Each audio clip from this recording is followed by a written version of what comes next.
Right, so Piers Morgan, of course, dominated the story of phone hacking yesterday, but all the judgment ultimately said about him was that he had to have known, and as my video yesterday on this covered, there is ample evidence that seems to back that up.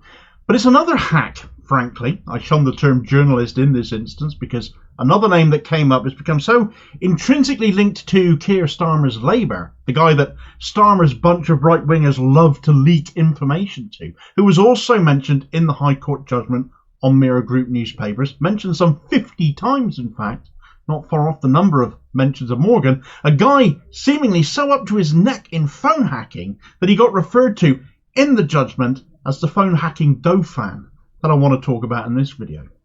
Not only that, but he has been involved also in the attacks on Jeremy Corbyn and the continued weaponisation of anti-Semitism after he left the Mirror and went to work for the Jewish Chronicle and Jewish News. You may not have heard of him, he might be infamous to you, but we really do need to talk about Starmer's Labour's ongoing close relationship with Lee Harpin following this judgment. Right, so Lee Harpin, my God, where do you start with this guy? Well, let's start with the Mirror court case and where he fits into this story. Harpin worked for the Mirror once upon a time. In fact, at one point or other, he worked for all three Mirror Group newspaper titles, including being a one-time head of news at the People. There are a number of examples where Harpin is referred to in the High Court judgment, cursorily as being involved in some other examples of what the judgment refers to as a UIG, which stands for Unauthorised Information Gathering, and VMI, which stands for Voicemail Interception. But to sum up Harpin's role in things whilst he was at Mirror Group newspapers, here are some of the things that the judgment specifically said about him. Lee Harpin. The majority of his payments from MGN, Mirror Group newspapers, from 2003 to 2005 are likely to have been in respect of UIG. The judgment decided that the majority of what Harpin was being paid to do at this time was in respect of unauthorised information gathering. The inference as part of this judgment is that that means phone hacking. Lee Harpin, the Dauphin of hacking, was senior news editor and then deputy news editor and head of news over the High Court approved judgment Various versus MGN, page 81, period 2005 to 20. Dauphin of hacking, that's quite a title to win, isn't it? Documents disclosed by MGN show that Lee Harpin, news desk, commissioned ELI on the 15th of April 2005 in relation to A. Gibson, and that his extension, 3206, then called Ms. Gibson's mobile phone 29 times between the 19th and 23rd of April 2005, after the publicity of the News of the World deal, but before its article was published. I agree with the claimants that the obvious inference here is that Mr. Harpin was hacking Ms. Gibson's mobile phone in order to obtain a story before the News of the World published. Abby Gibson, for context, was at this time the nanny employed by David and Victoria Beckham. The final judgment on Harpin's role at the Mirror given is: the obvious inference is that as a stringer, Mr. Harpin continued to hack phones and do other UIG as he did before then and afterwards at the People. I am satisfied that the majority of his payments from MGN are likely to have been in respect of UIG. The fact that the odd tip or story can be identified which might have a legitimate source does not detract from this conclusion. Harpin is mentioned a total of 50 times in the judgment. The judgment in its entirety is available on the judiciary.uk website to read, 386 pages of it if you are so inclined. This certainly paints a picture of Lee Harpin and the sort of cough journalist that he is. Adding further distaste to his involvement here, though, are the additional allegations that he actually later tried to blackmail the Mirror over the phone hacking he, it would certainly appear, was in no small part involved in. This is not mentioned in the judgment, but was brought up back in May in another newspaper when the case was ongoing. A leading Mirror journalist allegedly blackmailed the company as it attempted to cover up phone hacking, the High Court has been told. Lee Harpin, who held a number of senior roles at the People and Sunday Mirror, was alleged to be a known phone hacker whose understanding of illegal behaviour at the newspaper group caused anxiety at board level. Harpin, who is now political editor of Jewish News, told The Guardian, I categorically deny the allegations. No one has contacted me from either side to give evidence, so I have not been given a chance to respond to these outrageous allegations. The claims were made in a witness statement to the phone hacking trial by Brian Basham, an investigator and PR executive. He told the court on Tuesday he extensively researched the Mirror's involvement in phone hacking and shared his findings with the company's executives and media reporters. So we have quite the little gem here, don't we? Since this, certainly in more recent times, though, Harpin has become synonymous with right-wing Jewish publications, the Jewish Chronicle and Jewish News, where Harpin very much is today. At the Jewish Chronicle, though, it is alleged that having cost the paper so much in having to pay out damages due to stories he'd run that were false, and this is where the overlap with the Labour right wing are, because he was right there and attacking Corbyn supporters, cheering on the Labour Party purging as socialists, and examples of the Jewish Chronicle having to pay out vast sums to the point the paper virtually collapsed, had to be bailed out and saved at the last minute, due to Harpin in no small part, included the smearing of activist Audrey White when she infamously interrupted Keir Starmer's lunch in Liverpool to give him a piece of her mind, which resulted in an apology and an undisclosed sum of compensation to her. In another story titled Hampstead and Kilburn Labour Chair Thanks Ex-Member Who Was Expelled for Sickening Comments About Jews, Ipso, toothless marking their own homework never rules against their own publications, Ipso actually ended up ruling against the Jewish Chronicle, because this story, a Harpin story, a claim against a Labour member being purged being based on anti-Semitic comments, but was built on no evidence whatsoever. It was completely made up. Now, the anti-Semitism scam was spread by many media outlets. Many different journalists jumped on this bandwagon.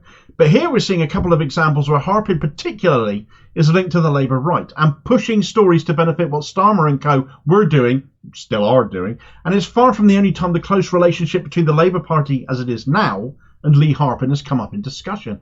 People able to point out these links. One particular thorn in the side of Harpin in their coverage of what he gets up to is Squawk Box. Harpin absolutely hates them, and they've probably covered Harpin's antics over the years more closely than anyone else, and frankly they've been acknowledging the ties between Harpin and Starmer's bunch for years. One of the most blatant examples of the Labour right using Harpin as their go-to leak into the media, particularly onto social media, came up back in December 2020. Starmer not even in the top job a year by this point, you'll note, and the relationship is no less diminished now. So this has been happening for years. This was back at a point where Starmer, having already shown his true colours, was facing numerous votes of no confidence in him and his General Secretary sidekick David Evans, along with solidarity motions being passed with Jeremy Corbyn. So these votes were being ruled out of order on the basis of being vexatious because, God forbid, democracy get in the way of Starmer and co doing what they like. The incident here happened in Shadow Foreign Secretary David Lammy's backyard of Tottenham, where the chair of Tottenham CLP had been suspended due to allowing such a no-confidence vote to go ahead.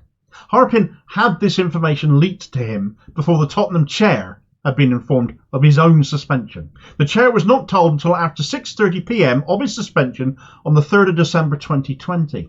Yet Harpin had tweeted out a full 10 minutes earlier, breaking, hearing that the chair of Tottenham Labour Party, Nick Rogers, has been suspended after defying leadership and regional officials by allowing pro-Corbyn motions at Wednesday's meeting. Jewish members left meeting in disgust at chair's conduct. So it's all about Corbyn then, which wasn't true. However, by telling Harpin before the chair, Labour ended up in breach of EHRC guidelines of impartiality and fairness. Of the Jewish members who actually left, there were only 3 who actually went out the door. Most Jewish members in attendance that night stayed. In fact, no Jewish members raised a complaint about the incident either. The numbers present were substantial too in terms of membership on the whole, with the no confidence vote in Starmer passing 49-4, an anti-Islamophobia vote passing 64-0, and a Corbyn solidarity vote passed 61-0. This was a clued up CLP. They knew their onions. No wonder they had to be punished, in which case. To this day, Harpin is still a hotline for Labour right-wingers to push out what they want. The Dauphin of hacking, as we now know Harpin to be, named in the judgment with numerous extremely unflattering examples of what he did at the Mirror, is the Labour right's go-to hack to push their own narratives. Presumably the hope for Harpin is that this is a route back into the mainstream press who won't currently touch him with a 10-foot pole, using Starmer as his leg up. Yesterday, completely coincidentally I'm sure, it came out that Starmer and co, should they win power, won't be bringing in any press reforms themselves either. Literally right after the Prince Harry judgment came out here, shunning talk of reviving the second stage of the Leveson inquiry, which never happened, was cut off by the Tories, in the same vein as no recommendations from the first stage of it ever became law. So on the face of it, despite the negativity this judgment brings to Lee Harpin, and for those of us pointing it out, Starmer by association, Harpin is probably still onto a winner if Starmer becomes PM. That's the way the country's going, folks. Thanks for watching. I hope you found this video useful. Please like, share and subscribe if you did. More content up daily. Please do have your say on this story in the comments below and be part of the conversation. Meanwhile, here's a video recommendation where I did, of course, cover Piers Morgan's part in this, as well as the bigger story that he became a complete distraction from, taking up all the mainstream press coverage as he did. And I'll hopefully catch you on the next vid. Cheers, folks.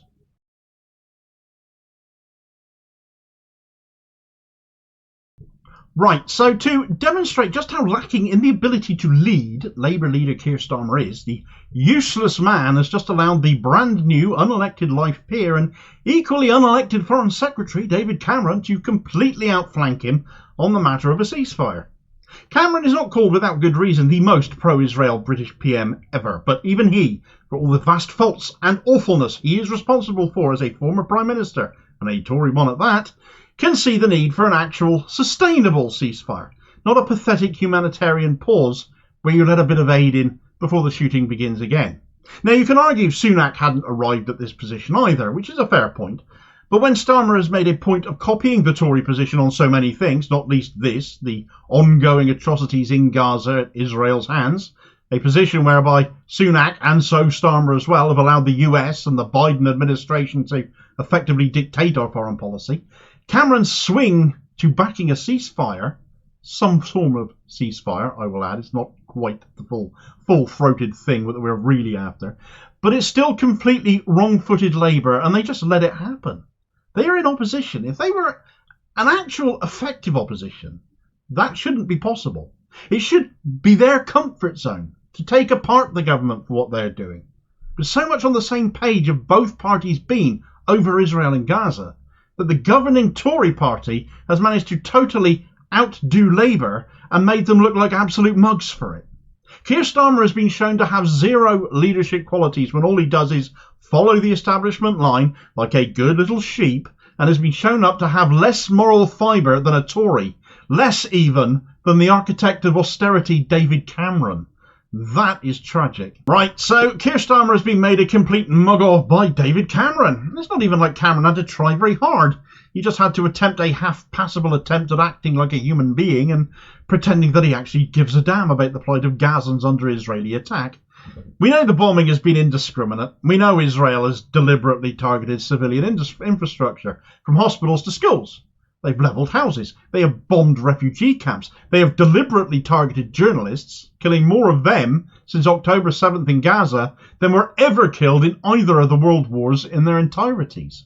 They have killed their own Hamas-seized hostages. They have killed so many Gazan civilians and consider it justified if they manage to take out a few Hamas operatives in the process.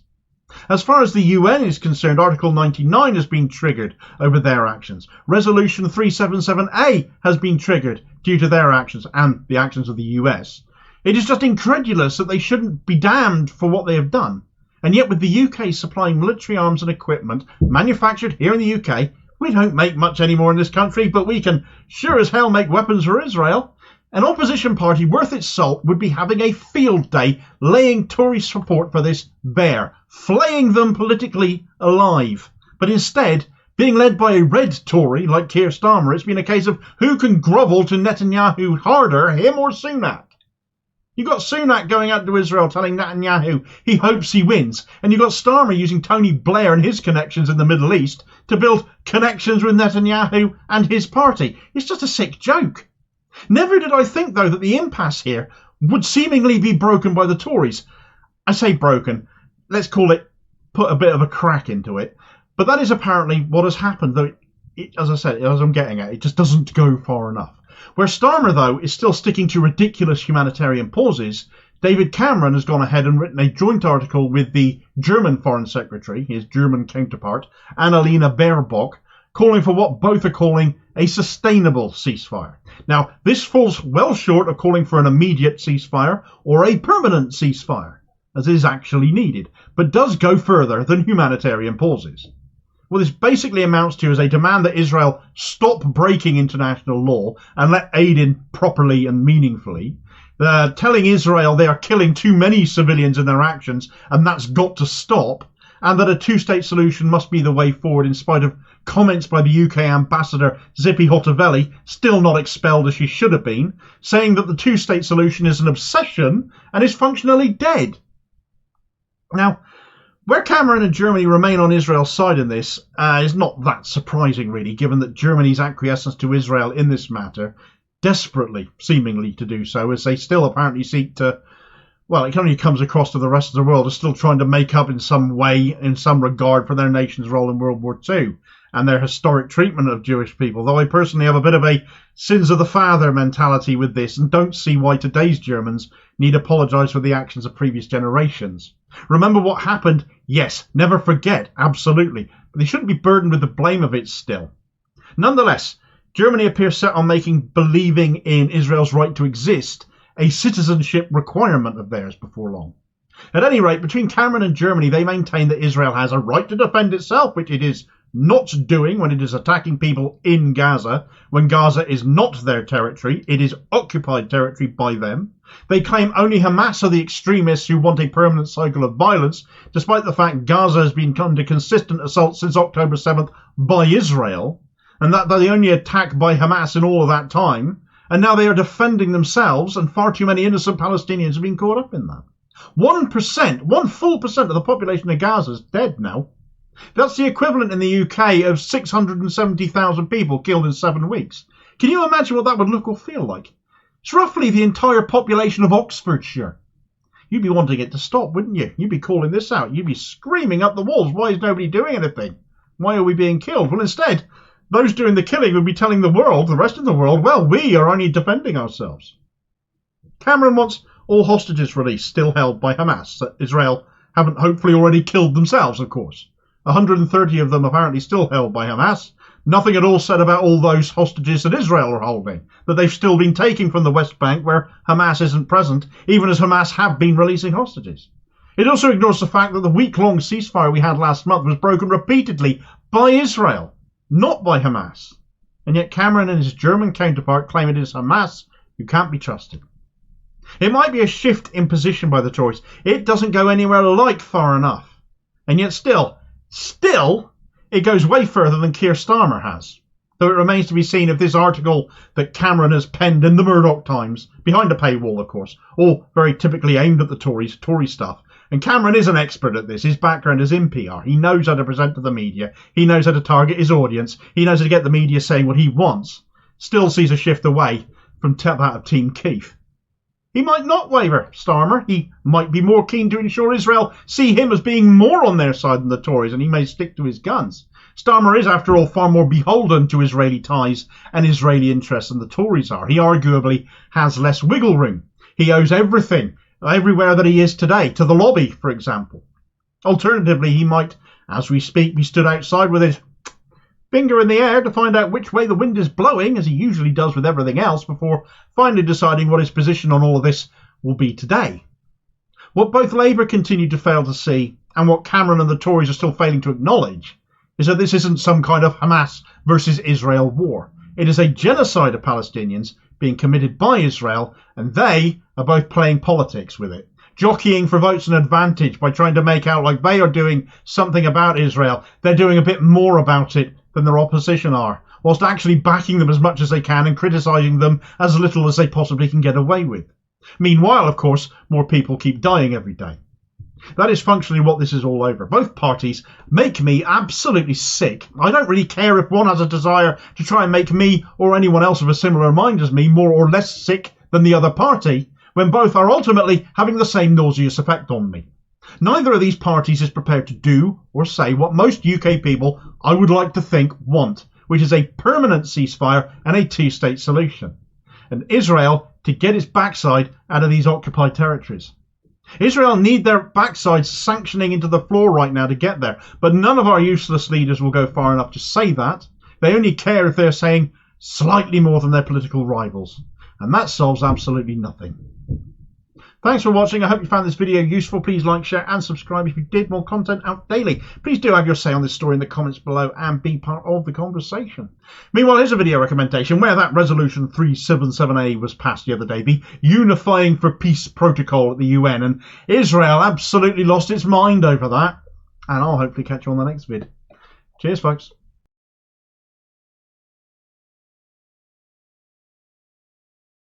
Right, so where once we on the left were saying repeatedly to people endlessly to vote Labour to save the NHS, that boat has now firmly sailed.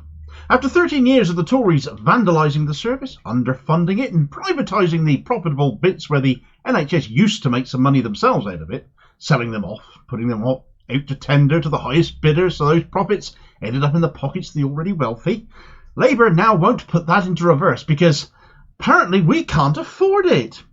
You see, the bought and paid for by private health interest shadow health minister and ultra Starmer loyalist Wes Streeting is instead blaming the service itself, and not for the first time. He has said in no uncertain terms there will be no extra money for the NHS, that we can have a properly funded NHS or we can deal with something else like child poverty, but we can't have both. He has accused the NHS of being complacent and that there is simply no money to put into the service due to the Tories' damage to the economy. Yet another politician who doesn't understand economics then. Streeting has been his usual rude, obnoxious, intensely dislikable self on the media rounds and is telling us that our health service, which Labour created, won't be rescued by him or what passes for the Labour Party of today, even going so far as to refer to spending on it as unsustainable.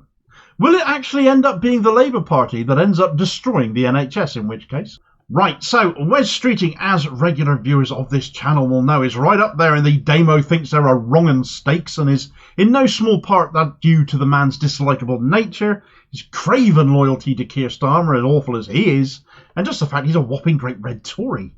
The endless supply of bullshit that he spouts on these media rounds, you'd honestly think he was a cattle farmer with the amount of it he's got to shovel around, and nothing quite shows that than when he is talking about the NHS, or rather, talking it down. Young Wesley is threatening NHS reform, you see, folks. As if we haven't seen enough of that under the Tories.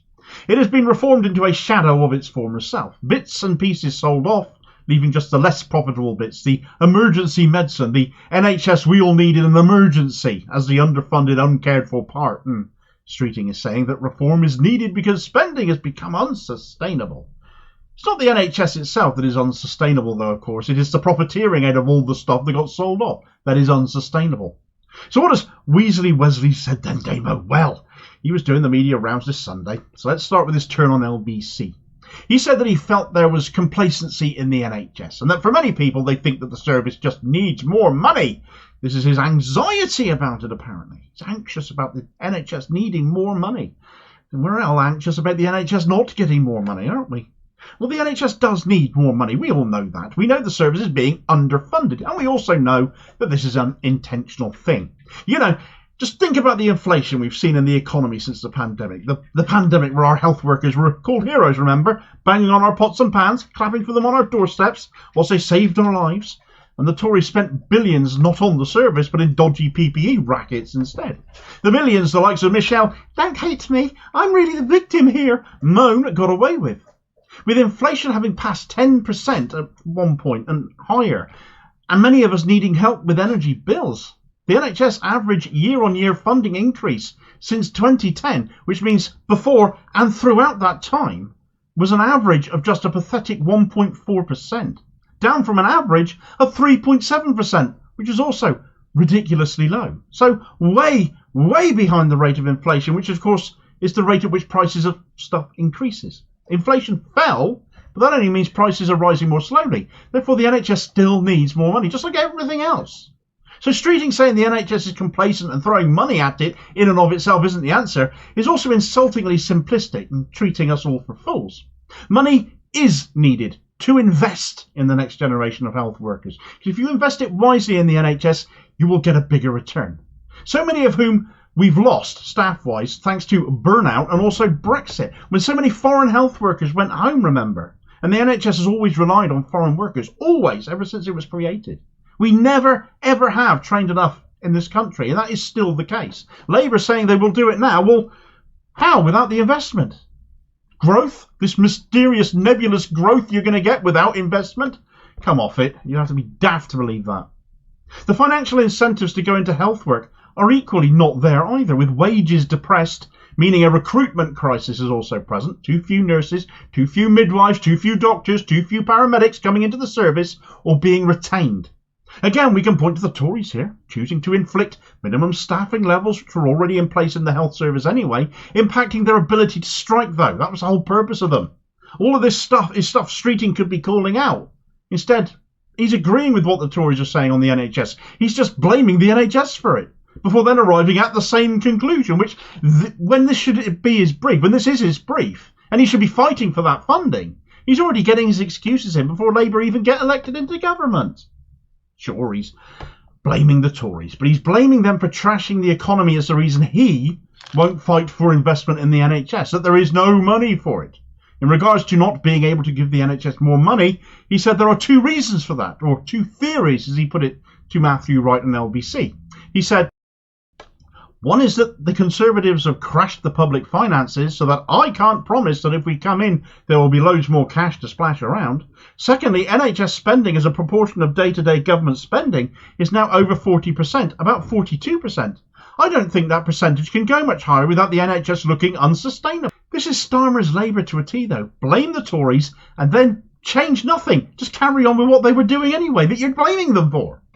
On the first point, he's showing he's as clueless as Keir Starmer is on how the economy works, or being as dishonest about it. There is no shortage of money because the government literally prints what it needs. If it wanted to fund the NHS properly, it could, overnight. It simply requires typing the numbers into a computer at the Bank of England and creating it.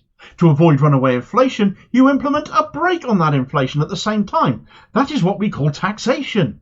We know the majority of those in work are taxed too highly, and those with all the wealth barely at all as a proportion. The one thing this country does need to see massively reformed, and yet we never do get it reformed, is the tax system, because the wrong people are paying too much of their incomes as a proportion of taxation, and other people are not paying nearly enough.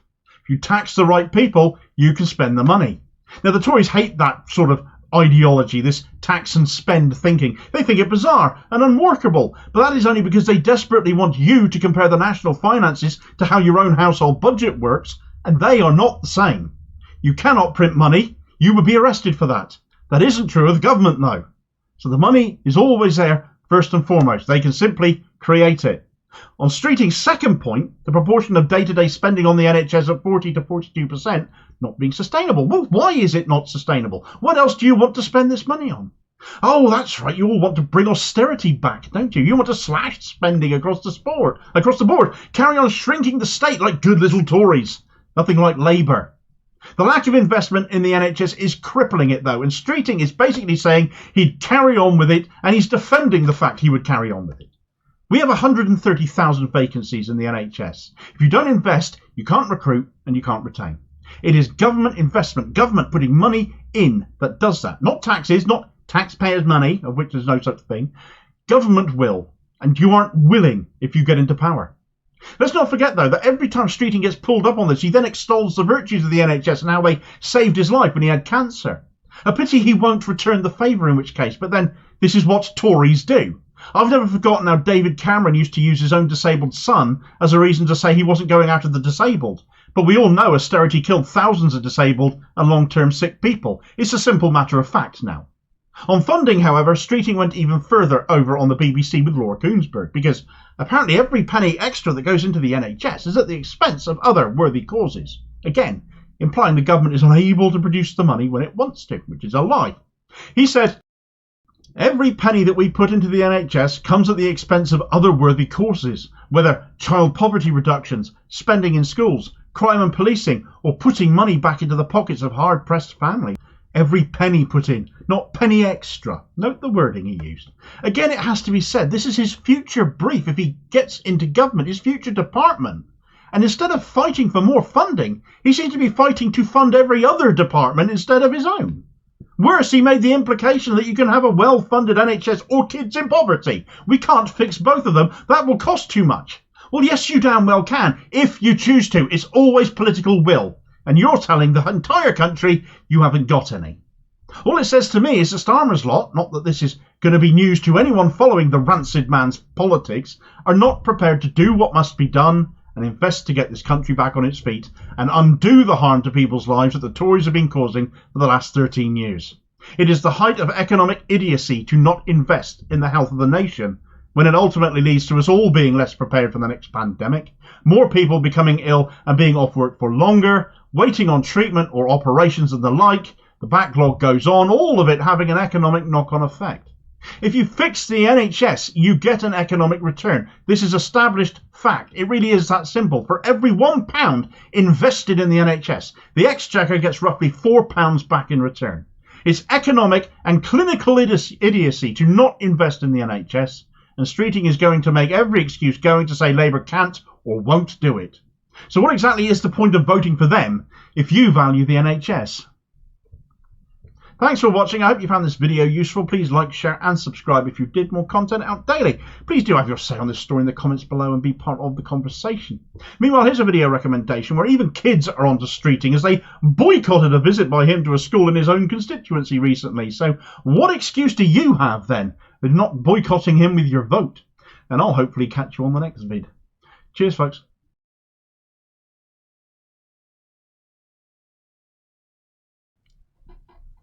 Right, so Wes Streeting is set to get the same take away his seat, deny him his place in Parliament kind of a treatment as his boss Starmer, is he? Well, I can't say I'm particularly surprised in his case.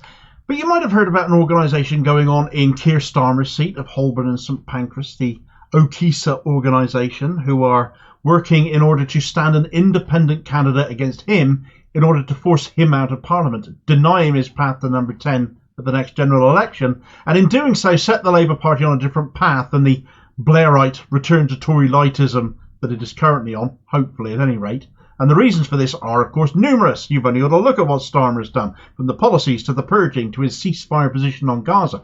I've covered all of these in numerous videos. But now it seems the same treatment may await Starmer's odious health minion Wes Streeting in Ilford North, as recently an open event to select an independent candidate to stand against Streeting at the next election has been held, was very well attended, and given the demographic of his seat, along with the boundary changes that are affecting it, he should have every reason to be very worried about this development indeed. Right, so Wes Streeting's seat is being targeted by the very angry people of Ilford North, his constituents, very much in the same way Keir Starmer is in London, disgusted at the conduct of their MPs as these people are. Now I can talk about all manner of reasons why Streeting deserves this no end. His blatant Tory-like politics, his nastiness, frankly. He's a right-winger, he's ultra-loyal to Starmer, so getting dumped out of Parliament altogether would be entirely deserved in his case. But it's the more recent events in Gaza that have set many of his constituents against him to the point they're now getting organised over it. Now, you might remember a recent vote where Starmer whipped his MPs to vote against a ceasefire motion that had been brought by the SNP, the claim being it would damage Labour's chances in Scotland to support the Scottish National Party. Whereas the truth, because Starmer wouldn't know it if it slapped him in the face, but also because there's no way he could admit to it in this instance, was that his Israel lobby backers just wouldn't like it very much. You might remember that Starmer ended up watering this down in the face of significant rebellion to an abstention, to try and avoid resignations from his front bench over this. But he still ended up losing 10 shadow ministerial figures who had to vote for it, had to back it. One surprised a lot of people, being Jess Phillips, who is just as right-wing, just as loyal to Starmer as any on the front bench, including Street. But unless you can retain your seat, a front bench position at the end of the day is a moot one. She knew this, and she's got a huge Muslim vote in her seat. And so she acted to put her seat first, herself first. Let's not pretend it had anything to do with her constituents, but this is why she ended up resigning from the front bench. Now, Streeting is in a not too dissimilar position, despite loyally following the party line Starmer set. He's effectively daring his constituents to do something about him. Phillips has the 12th largest percentage of Muslims by constituency in the entire country. Her seat of Birmingham Yardley has a 35.4% of the local population identifying as Muslim. Streeting's seat of Ilford North is not too far behind that, with 23.6%, almost 1 in 4 people there identifying as being Muslim too. And as a demographic, as we've seen across the world, not just here in the UK, Muslims are incensed not only by the actions of Israel against other Muslims in Gaza, which is mostly Muslim but not exclusively, but they're also incensed by the support for Israel coming from Western nations and Western politicians, which frankly has bordered Islamophobic, if not been blatantly so. And this, of course, has triggered protests globally, and it's triggered protests notably in Ilford North. And there have been two that are worth mentioning outside of Streeting's constituency office, no less. And the first one saw 100 people show up and protest outside his front door. 2 weeks later, 600 people did, demanding their MP back a ceasefire or resign, demanding that Labour back a ceasefire to absolutely no avail. And Streeting certainly hasn't changed his tune. The protests were so large and so notable, though, that people were coming together and they were having conversations there and they were getting organised.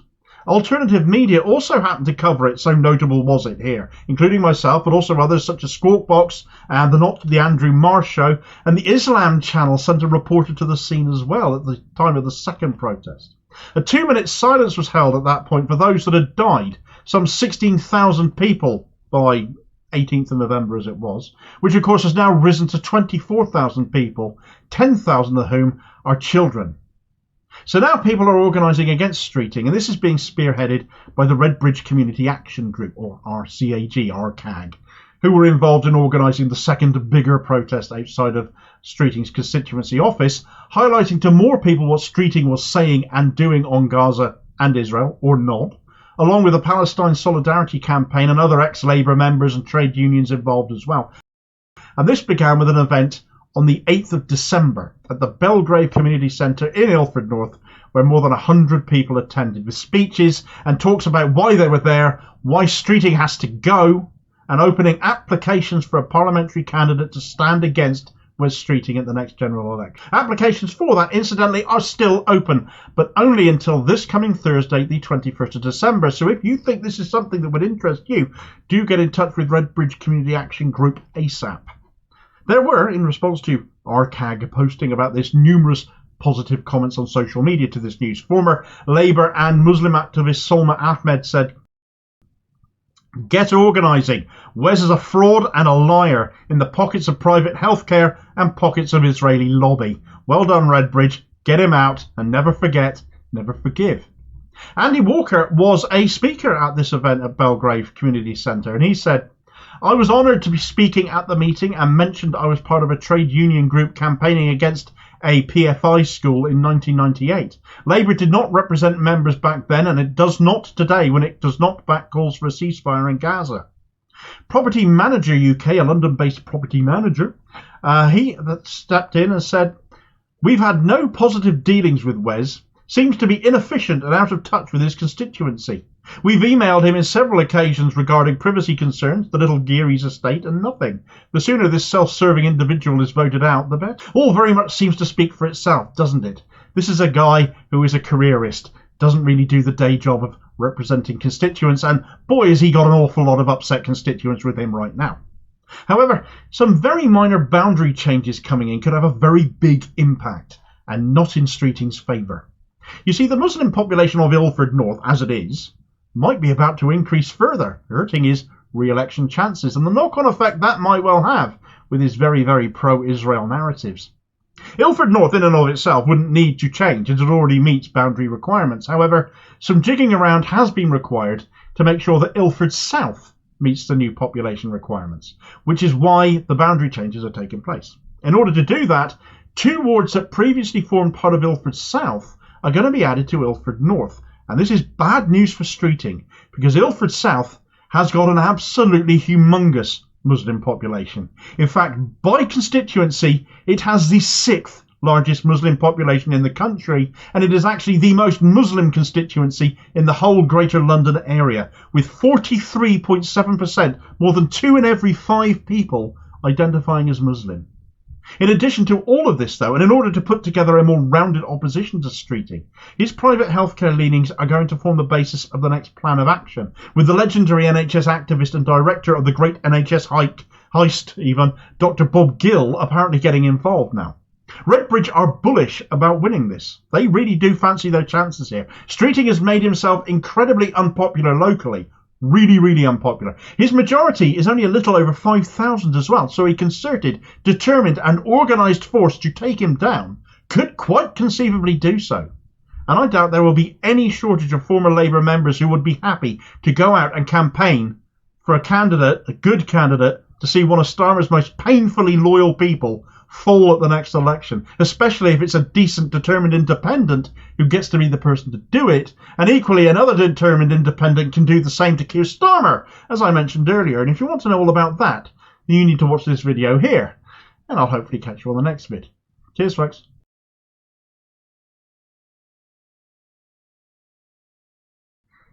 Right, so economic sanctions on Israel. Frankly, the entire world should be imposing full-on boycott, divestment and sanctions on them right now for what they're doing in Gaza. But the only country prepared to actually do anything along those lines and show some full-throated solidarity with Palestine and follow it up with defiance and action and disgust at the rest of the world, frankly, happens to be the poorest country in the Middle East, Yemen. Itself, having been subjected to bombardment from Saudi Arabia for some time, has been on the receiving end of the US at the time or two as well. But despite being rather poor, Yemen has got geography on its side and then some when it comes to inflicting some form of sanction against Israel. And it's kicking them straight in the shipping lanes. It's common knowledge that the Suez Canal from the Mediterranean Sea into the Red Sea, and vice versa, is a global shortcut for commerce. But when you talk about narrow canals to squeeze goods through, people don't tend to think about the other end of the Red Sea, which is the bab-el-mandeb Strait, which translates into the Gate of Tears or Gate of Grief. And grief is what it is giving Israel and anyone else trying to supply them right now. The bab-el-mandeb Strait is only 16 miles across at its narrowest between Yemen and Djibouti in East Africa. It's also perilous to navigate due to other geographical factors.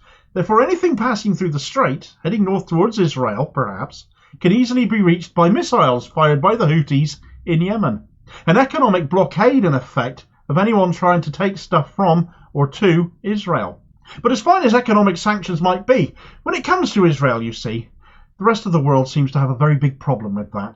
Right, so Yemen, they've imposed economic sanctions on Israel by basically saying any vessel attempting to round their coast, and Yemen being on the southwestern corner of the Arabian Peninsula as it is, they will have to be rounding pretty much their entire coastline if coming from the east. And of course the narrowness of the bab-el-mandeb Strait means they can make good on their promise of sanctions and aggression against anyone trying to deliver to Israel, and they have been. The Israeli port of Eilat is basically closed, as shipping being received there is down 80%. 12 major shipping firms, including CMA CGM, Maersk, MSC and Hapag-Lloyd, have all stopped moving tankers through the Red Sea due to the serious risk of attack. A Norwegian tanker heading for Israel was attacked and caught fire, though fortunately nobody was injured. As a result of all of this going on, the cost of marine insurance has gone through the roof for Israel now, and freight is having to choose the very old-fashioned route of going all the way around Africa to avoid Yemen, sending the price of goods soaring. As far as we're concerned, though, did you notice that Rishi Sunak is now called for a ceasefire, agreeing with what David Cameron said the other day about the need for a sustainable ceasefire? And did you also notice that Keir Starmer finally caught up and agreed with that too, just today? Leadership with Keir Starmer, jumping as soon as someone else already has. He reminds me of those queues of penguins waiting to jump off an ice floe in case there's a leopard seal waiting in the water. He'll be the one that always jumps in last. I wonder what could have prompted that, though. What could it have been? Well, Sunak's call for a ceasefire came literally 1 hour after oil giant BP said they were no longer going to sail through the Red Sea due to attacks on vessels. Suez Canal effectively cut off. BP going all the way around Africa now too, it would seem. You can just smell the panic in number 10 as the thought of, oh my God, the price of oil is going to skyrocket. Such is the amazing power of sanctions. They don't just affect the target country, but anyone allying with them who won't call out and demand a cessation to hostilities. Though, of course, the current ceasefire our politicians are calling isn't permanent or immediate. It's more of just a longer humanitarian pause. But, of course, Israel can't be allowed to be sanctioned. Israel is sacrosanct. Israel has to be placed on a pedestal. God forbid anybody attack Israel. It doesn't matter that they're practicing apartheid. It doesn't matter that they're occupying and settling land that isn't theirs, that they have killed 24,000 people, including 10,000 children, in just 2.5 months. These Yemeni people have to be put back in their box. So a coalition has been formed amongst Western countries mostly to do just that. Forget spending more money on aid for Palestine. They can find money to go out and protect Israel from a bunch of uppity Houthis who need to know their place, though, can't they? The UK, Bahrain, the only Arab country involved, shame on them, Canada, France, Italy, Holland, Norway, Spain, the mighty bastion that is the Seychelles, and of course the US itself, are going to protect ships bound for Israel, apparently under Operation Guardians of Prosperity. How sick can you get to call it that? That's disgusting.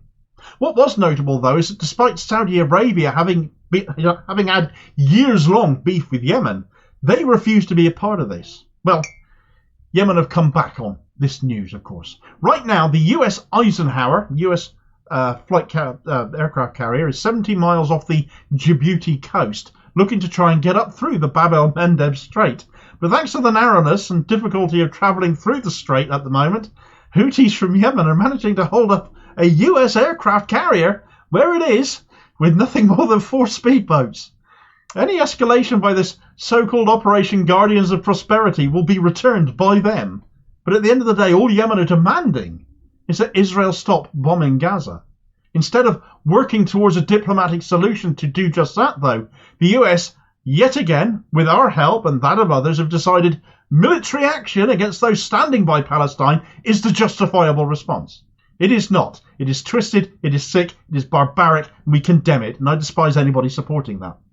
A spokesperson for the Houthis has said, even if America succeeds in mobilizing the entire world, our military operations will not stop, no matter the sacrifices it costs us.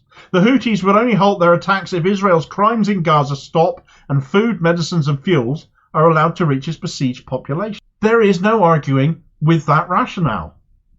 At the end of the day, there is no interruption to vessels unless they are Israeli owned or headed to Israel.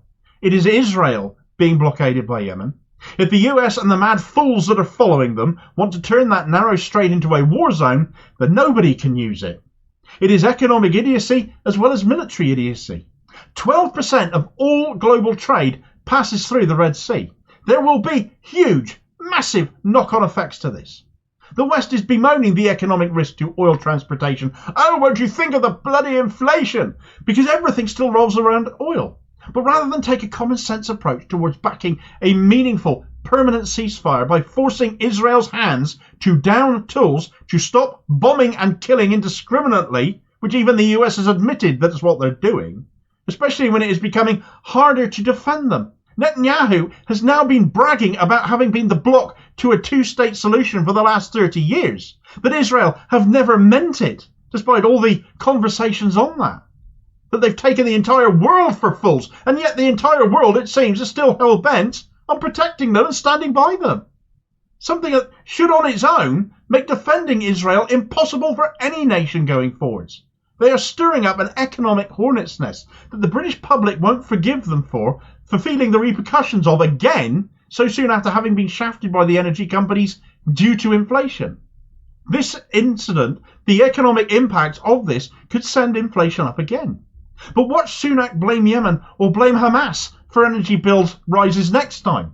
Rumoured to be on the horizon anyway, apparently, because, and you will love this, the energy companies need to recover unpaid bills, people who couldn't afford to pay and didn't, so we will all have to pay more so they make up for their lost profits off our backs.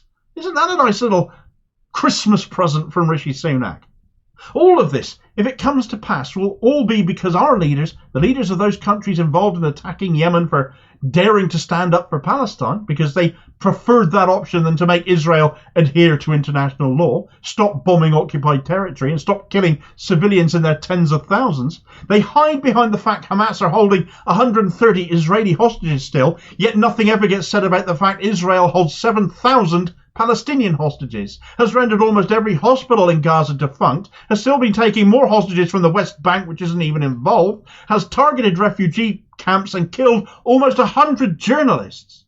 war crime after war crime after war crime, and rather than confront that, challenge that, face that, as Yemen are, they put together an armed escort to defend Israel instead. Functionally, Israel is and always has been a Western construct to put a foothold in the Middle East, for reasons around oil and geographical trade power and having some sort of influence in amongst all of these Arab nations. Right now, the plan is falling apart and failing because Israel are led by the most batshit hard right-wingers ever, and because Yemen are proving how powerful a little country like them can be and the damage to trade they can cause. Just goes to show all the power these Arab countries actually do have. Will the US be stupid enough to go to war with Yemen, again it should be said, to protect Israel's right to commit genocide? Well, I wouldn't be betting against it, just as I wouldn't bet against Sunak or Starmer riding on Biden's coattails behind him. Israel's out of control. It has to be reined in, has to be held to international law, just as every other country on the planet is. Doing that is way overdue. Palestine should be recognised as a state. The occupation needs to end, and nothing less than that will frankly do anymore. The world wants to see this situation resolved now. Yemen is leading the way. The only way anyone is listening to right now. Israel need to back off of gas and oil into the mix as well. And this video here will show you why BP has every reason to be nervous of travelling through Yemeni waters right now. And I'll hopefully catch you on the next vid. Cheers, folks.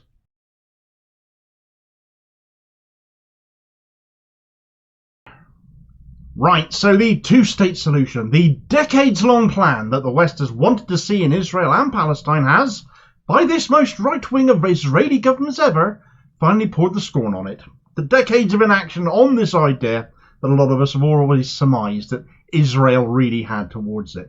Israel have kept Palestine under occupation, kept treating them as less than human, kept settling their lands in complete opposition to the idea of two separate states. And now at last Israel have admitted it, with a smile on their face in the case of the madman Netanyahu, who has now proudly boasted of having blocked the idea for the last 30 years, of which 20 of those he's mostly been the Prime Minister.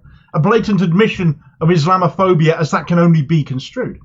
After all, if denying Israel the right to exist is deemed by these same people to be anti-Semitic, how can it not be Islamophobic to deny a majority Muslim state like Palestine a statehood as well? How can that not be equally racist in return? Well, all of this makes life difficult for your average Zionist, of course, who now has to justify Israel's right to exist, whilst Israel considers Palestine's right to exist as little more than a technical oversight. The UK ambassador, Zippy Hotovely, has also come out and binned the idea of the two-state solution, triggering a petition to have her expelled from the country.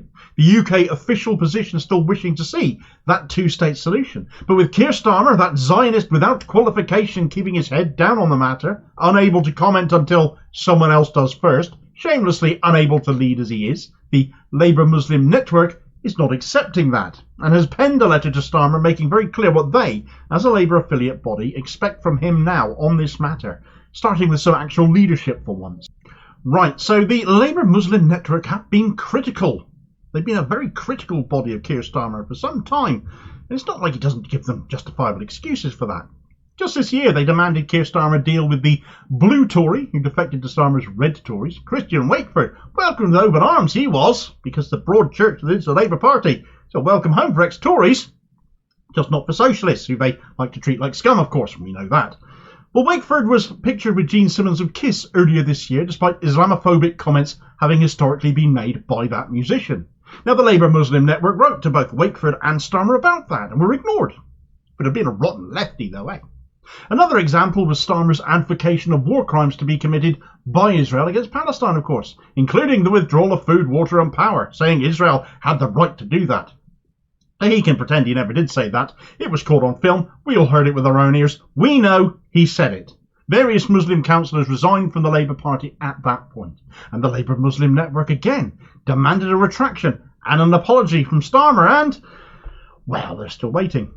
But most recently, of course, Labour MP Andy MacDonald was suspended for saying something he never actually did. All he actually wanted was that two-state solution enacted for peace and liberty and self-determination for Palestinian people. Everything we're calling for now. But his words got twisted at the time. Claims he meant something else, saw him get suspended, and despite the Labour Muslim Network once again calling this out, nothing has changed. So we have a Labour affiliate representing Muslims in the Labour Party getting repeatedly ignored. That doesn't mean they're going to stop making demands of Starmer or his regime to pay attention to them, to respect the Muslim membership, but it is little wonder the party is considered more Islamophobic than ever when you see examples like this.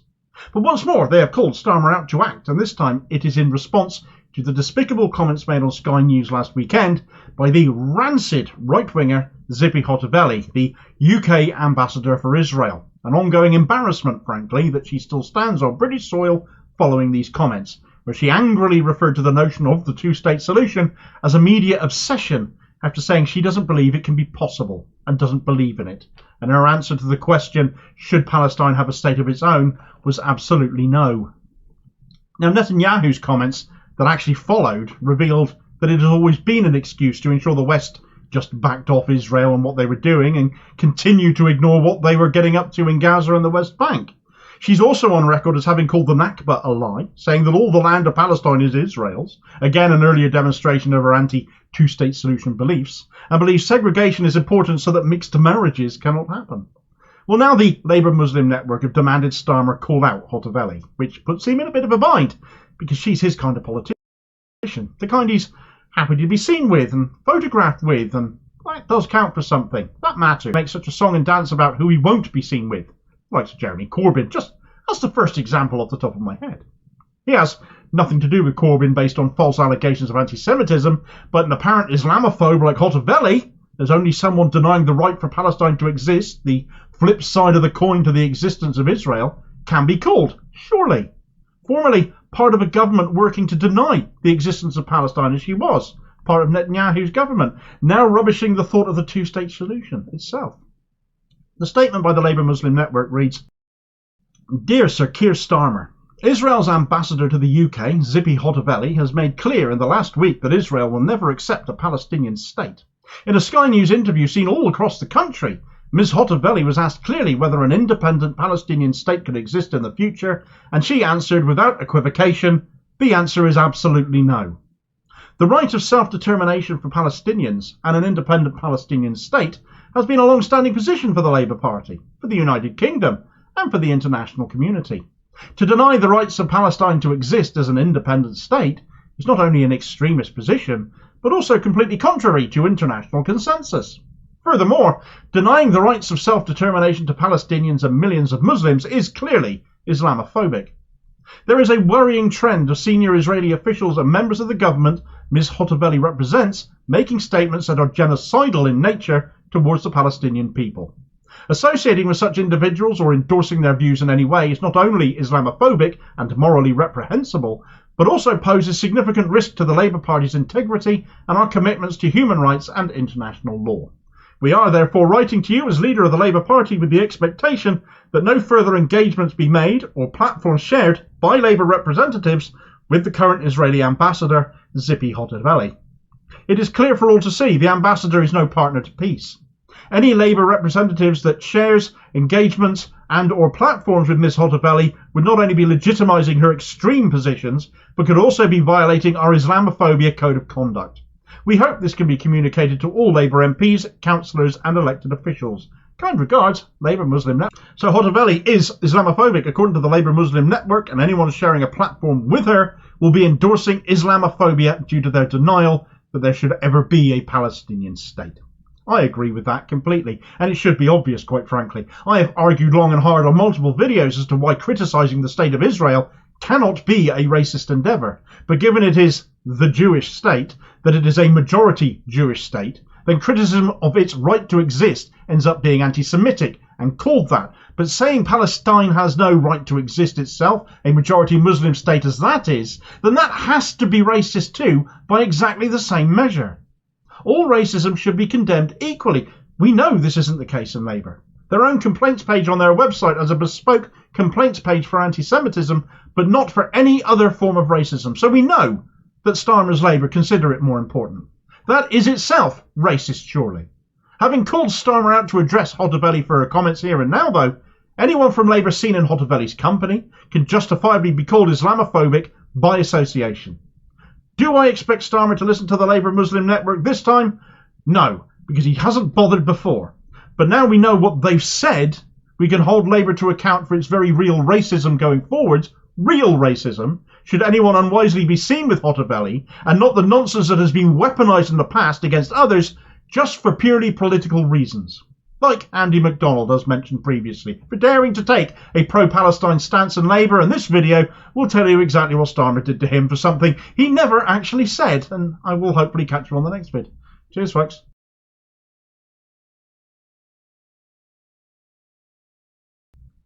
Right, so following on from the Houthis in Yemen effectively implementing sanctions against Israel by blockading the Bab-el-Mandeb Strait to all Israeli shipping traffic, triggering Western countries not to put pressure on Israel to stop bombing Gaza, as Yemen is demanding, but instead puts together a cabal of empathy-deficient, morally stunted nations to defend Israeli shipping instead, with Yemen effectively saying to them, bring it on. But another country has imposed its own sanctions too against Israel as of today for their indiscriminate bombing of Gaza and the killing of so many civilians. It is a bit of a twisted irony, isn't it, that at this time of year, when many of us will soon be celebrating the birth of a baby in the Middle East, our leaders, or many of them in the West, are going above and beyond to protect a country that has so far killed 10,000 innocent children, as if that is the right and just thing to do. Well, Malaysia might not be in the same part of the world as Israel, and its actions might be viewed as somewhat symbolic, but it is at least coming down on the right side of common sense, and once more the effectiveness of sanctions as a way to leverage nations into better behaviour becomes abundantly apparent. Right, so those brave Houthis, they do not give a shit what threats are coming from Western nations right now. Biden, Genocide Joe, threatening to hit them with the missiles as they cause chaos in one of the busiest shipping lanes in the world because they can. The Bab-el-Mandeb Strait in the south of the Red Sea, which leads up to the Suez Canal in the north, is right on their coastline. This 16-mile at its narrowest stretch of water, which carries 12% of the world's shipping. And this is causing a great deal of hilarity amongst those who have been observing the Houthi tactics, which chiefly involve drone strikes and harassing ships with little speedboats. 4 of these speedboats notably able to hold up a US aircraft carrier, which is hilarious in and of itself. So now the US are going in, it would seem, with missiles to take on the drones. Well, that might seem like a little bit of overkill, but when you consider the drones used are nothing special, it's what Yemen could get hold of, just a few $1,000s, and the US naval missiles come in at an eye-watering $2.1 million each. Those are some very expensive drones for the US to take pot shots at. And let's face it, the drones are easily replaceable, far more so than the missiles are. If the West are entering the fray just to save Israeli import and exports, and we can think of them as, well, let's imagine they are the lions of this picture, then the Houthis, I suppose, are analogous to the honey badgers, not giving a damn and biting the lion's collective nuts off right now. Anyway, this isn't a vid on the Yemenis, I did that one yesterday. This is about Malaysia, who have now imposed their own sanctions on Israel.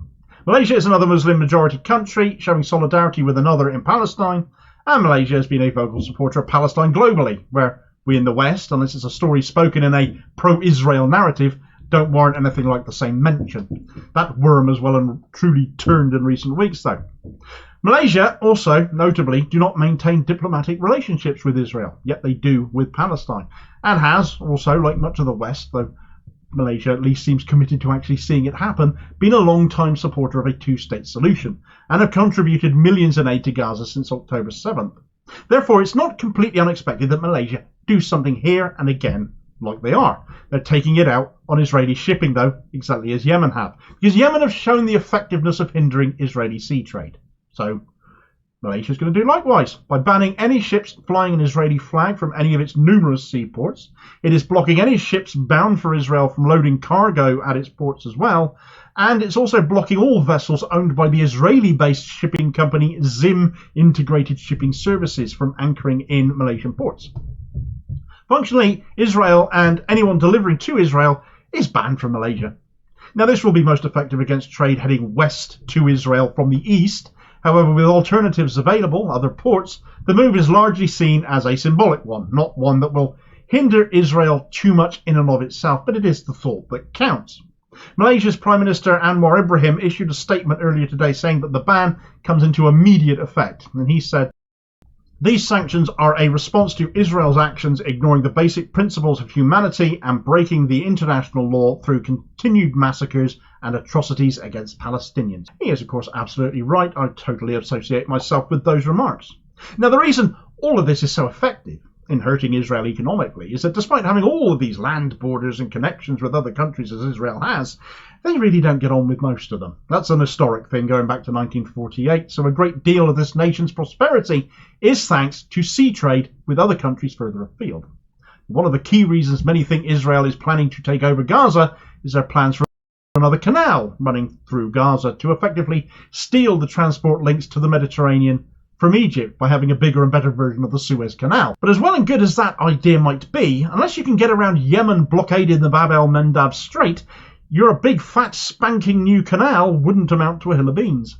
If there was a country I'd love to see follow suit right now after Malaysia's, let's call it symbolic ban, but it should be treated as more than that, of Israeli shipping and Yemen's extremely effective closure of the Red Sea to Israeli shipping, I would pick South Africa. With Israeli shipping unable to access the Red Sea to sail north of the port of Eilat in Israel, they are now having to use the old pre-Suez Canal shipping routes, which takes ships all the way around Cape Horn in South Africa, up the Atlantic and enter the Mediterranean from the Gibraltar end. Actually, another good shout for another blockade would indeed be the Strait of Gibraltar, which is even narrower than Bab-el-Mandeb is. Morocco is another Muslim state after all. Wouldn't they get on board with this? Unfortunately, I wouldn't get too excited in that instance, given that Israel has recognised Morocco's sovereignty over Western Sahara, which is another occupied territory, alas. So would appear to be in a bit of a you scratch my back, I'll scratch yours mindset with Israel. But South Africa, historically, was the stopping point for all shipping before the Suez Canal was built. And with Israeli shipping having to travel that way these days now because of Yemen, imagine how effective South Africa doing what Malaysia had done could be. For the record, South Africa is not on the side of Israel in this, describing the Israeli response to October 7th as this real crime against humanity. South Africa have closed their embassy in Tel Aviv, called on the International Criminal Court to issue an arrest warrant for Benjamin Netanyahu, and following that, Netanyahu recalled Israel's ambassador from South Africa as well. Could they go further and impose sanctions against Israeli shipping as well? Well, it doesn't seem beyond reason to me. Is there anywhere else Israel could be docking at instead of South Africa? Kenya, Tanzania and Mozambique on the African east coast all have docking options. But where Israeli shipping is now apparently travelling around Madagascar, they would have to divert inside Madagascar, if you will, between Madagascar and the East African coast in order to access those other countries' ports. And that would cost them more time and more money. And the docking there at the end of the day is nothing like on the scale of South Africa anyway. Sanctioning Israeli shipping by more countries like Yemen and Malaysia have done really could be the answer to hurting them economically enough to end this genocide, which at the end of the day is all it would take for these blockades to be lifted by Yemen. And the West, as pro-Israeli as they are, wouldn't be needed to implement this either. Certainly worth thinking about for a few nations, I would imagine. And if you want to know more about what those plucky Houthis in Yemen have been doing to vex Israeli shipping, you ought to watch this vid here next. And I will catch you on the next vid. Cheers, folks.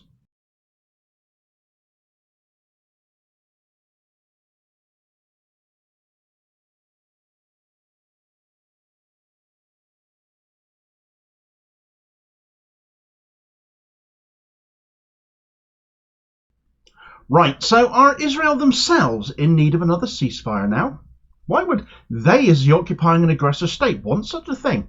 Well, it would appear negotiations, once again being brokered by Qatar, are underway after Netanyahu a week ago dismissed any notion of such things. Why would he change tack and allow negotiations to go ahead now then? He's massively right-wing. He's proudly boasted that he has blocked any notion of a two-state solution for decades. He leads the most right-wing coalition government Israel has ever seen. But there are three good reasons for Israel to do this, and all of them have to do with ensuring Netanyahu, of course, stays in power. It's got to be all about him. But equally, for as much as he needs another ceasefire to remain in post, he also needs to resume attacks afterwards for exactly the same reason. Right, so Israel now need a ceasefire. Why is this then, Damo? They are the aggressing state. They're the occupiers. If they want this to end, why don't they just end it? You might be thinking that. It's a logical line of thought to take. But as with everything Benjamin Netanyahu does, if it isn't serving his own self-interest, if it isn't about keeping him in power now and going forwards, then a shift is required. And there are three solid reasons for why he needs a ceasefire again very soon. And also for why it won't last probably any longer than the last one did. And Israel will be, in all likelihood, breaking it all along the way just as they did last time. The first reason, though, is just very good old-fashioned political pressure. Polling right now, conducted a few days ago by Israel's Channel 12, found that 70% of Israeli citizens are in favour of a ceasefire and exchange deal. 27% of Israelis are in favour of an exchange deal and a humanitarian truce, and just 3% of Israelis are still in favour of continuing the war. Of course, they refer to it as a war. It isn't that when one side is so ridiculously mismatched. It is an extermination. It is a genocide. And the civilian casualties, more than 1% of the Gaza population right now, have been wiped out. You can expect the numbers demanding a ceasefire to rise, though, as the economic fallout for Israel increases thanks to the actions being taken in no small part by the Houthis in Yemen, causing absolute chaos for Israel's shipping, sea trade being something they are utterly reliant on for their national prosperity. Shipping companies are refusing to go there. Freight is now having to travel all the way around Africa to reach them, increasing costs. Trips that used to take 19 days before this war now will take a full month instead. The effectiveness of one country by virtue of its geography imposing what amounts to incredibly powerful sanctions can't be dismissed. Yemen have played a blinder in solidarity with Palestine. The knock-on effects of this, though, are investment in Israel disappearing as well, in part due to this economic hit, but also due to the poor press in other parts of the world as investors and corporations get named and shamed for choosing to do business there. Netanyahu can't afford for that to go on. He can't really afford for the Houthis to come out of this looking like they've achieved something with their actions either. But that cat, I think, is firmly out of the bag. He can hope the US-led coalition against their actions, Operation Guardians of Prosperity, win the day. But with the US using $2 million missiles to shoot down Yemeni drones costing a few thousand, the bank of Biden is likely to dry up if they can't win quickly. And, well, the US don't have a great track record fighting Yemen, and you only have to look at all the shipping companies remaining clear of the area despite news of this operation to see just how much faith they have in this action making any difference. The second reason Israel need another ceasefire soon is mostly to do with the US. You see, Israel will buy weapons from the US and the UK and other countries, and they use them very quickly, to the most extreme degree of armed assault going, carpet bombing Gaza from north to south, making a mockery of their claims to be targeting Hamas, when they are simply levelling Gaza and anyone and anything in their path, taking out whoever in the process, hoping they take out a few of those Hamas operatives in amongst all the civilians who they care nothing for, seen as inferior as they do anyway. And as for those 130 hostages still held by Hamas, well, I'll come on to them in a little bit. This all leads into the relationship between the US, the main supplier of arms to Israel, and the Israeli state itself, because the indiscriminate bombing is giving genocide Joe Biden a headache.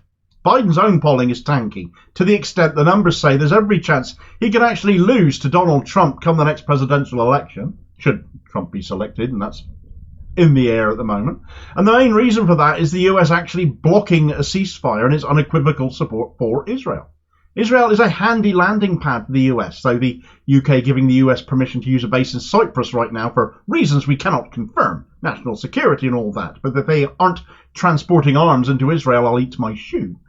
Biden historically said if we didn't have an Israel, we'd have to create one, just to suit Western aims amid Arab lands. The US is losing respect and credibility over its unopposed support for Israel. The way Israel is acting, and globally this is making the US look cowardly and weak and indifferent to the death and suffering that we're seeing in Gaza. Biden's called for restraint in a bid to limit the damage to himself, pretty much. But Israel doesn't seem to have got that message. And now Biden could slap conditions on the military support he's sending. That's a nice idea, actually, but he hasn't done that yet, and I don't think that is so much a question of competence. It could be, but the US is making a fortune on arms sales right now to Israel, so is money speaking louder than humanitarianism here? My reason for thinking that way is because he chose to bypass Congress to deliver more military aid. That's not the act of somebody preaching restraint and meaning it. But nonetheless, the more this impacts Biden's chances of a second term, it's only a matter of time before he puts himself first and cuts Netanyahu off. So, Benjamin Netanyahu, he needs to cool this situation down to secure more arms because he's burning through them too fast. And thirdly, there's the appallingly bad press, of course, that the IDF has inflicted on Israel with the killing of 3 Israeli hostages who came out shirtless, waving a white flag, and were killed anyway. The white flag is an internationally known symbol of surrender. They came out shirtless so as to prove Hamas hadn't strapped bombs or other devices to them. And still the IDF just assumed they were Palestinians, and that's why they killed them. And that brings into sharp focus the fact that civilians are clearly being deliberately targeted. Because these men were unarmed. They knew that. They can't even use skin colour as an excuse for accidentally shooting them, because one of them was white. It told the world that every claim by Israel that they are being surgical in their strikes, that they are only targeting Hamas targets, was a great fat lie. This shooting was heard around the world, and there was a distinctive shift against Israel following that event. Like everything Israel told the world about what they are doing in Gaza, it proved once again that they were lying about it. So Netanyahu has three reasons there to want a ceasefire. How do we know he's actively pursuing one then? Well, back on the 14th of December, 2 weeks after the genocide resumed, Netanyahu was saying absolutely not to renewing negotiations in Qatar with Hamas, who were quite happily sat there waiting to resume talks at the table. But then those 3 Israeli hostages got shot by the Israeli Defense Force. So that come the 16th of December, Netanyahu U-turned and sent his head of Mossad, the Israeli intelligence service, to Qatar to begin negotiations with Hamas again. Now that's 5 days ago. We can only assume they are still at it at this point in time. We've heard nothing more on that yet. Whether Netanyahu thinks looking like he'll negotiate another ceasefire will be enough and not actually following through with a ceasefire as he did before, we will have to see. But pressure is clearly on for him to have done an about-face so quickly. Equally, there's pressure on him to end it again if it does come to pass, as he can't hold his coalition government together otherwise. And that is entirely his own fault for going into government with the sort of people he did, the country's far right. During the last ceasefire, for example, his security minister, Itamar Ben-Gvir, who during the last ceasefire threatened to resign if the war was not reignited and complained he was excluded from the decision-making process on that ceasefire. He was since asked whether he thought Netanyahu should resign by Israel National News, and he said, "I'm sure that after the war everyone will be held accountable. Netanyahu will give clear answers. Right now I'm calling to conquer the Gaza Strip." There you have it. Nothing less than full conquest of Gaza will do for him, and Netanyahu is reliant on him to stay in power, being a coalition partner. Just one of them, and others are equally as hard right and batshit.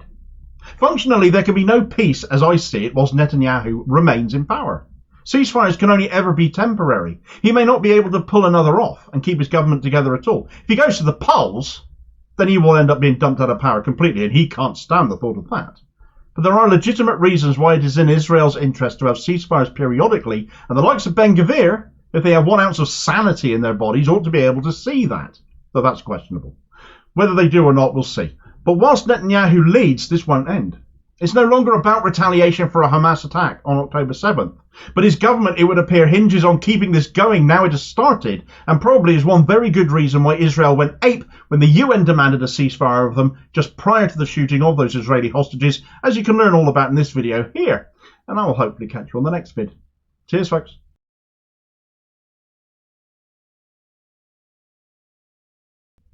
Right, so have Israel hit such a height of peak stupid now, such dizzying peaks of insurmountable idiocy, that they think by saying there are no Christians in Gaza, we'll all believe it. Literally on the doorstep of the Holy Land as it is for Christians, and when picked up on this point for being the abject nonsense it is, saying, "Oh, well, they must have been Hamas operatives if our forces shot them." Well, this is all flared up in response to the shooting of 2 Christian women who stepped out of a church, mother and daughter, killed by snipers as one went to the loo and upon hearing shots killed the other as they went to their aid. Following this appalling and clearly not targeted Hamas shooting, targeting 2 women sheltering in a church, the Deputy Mayor of Jerusalem responded to this report by ridiculously claiming the 2 women couldn't have been sheltering in a church because there are no churches in Gaza. Well, I've got some news for her. Right, so let's dive straight into what the Deputy Mayor of Jerusalem said here. Fleur Hassan Nahum, she's called, and she was speaking on LBC to Nick Ferrari, and she said on making the case for Israel's right to defend itself, because they do love to talk about that, and the rejection of any notion of a ceasefire, which is questionable given Netanyahu is back negotiating again. She said, "If a ceasefire means the return of the hostages and the dismantlement of a genocidal regime that has stated that they're going to attack us again, then everybody would be in favour of a ceasefire.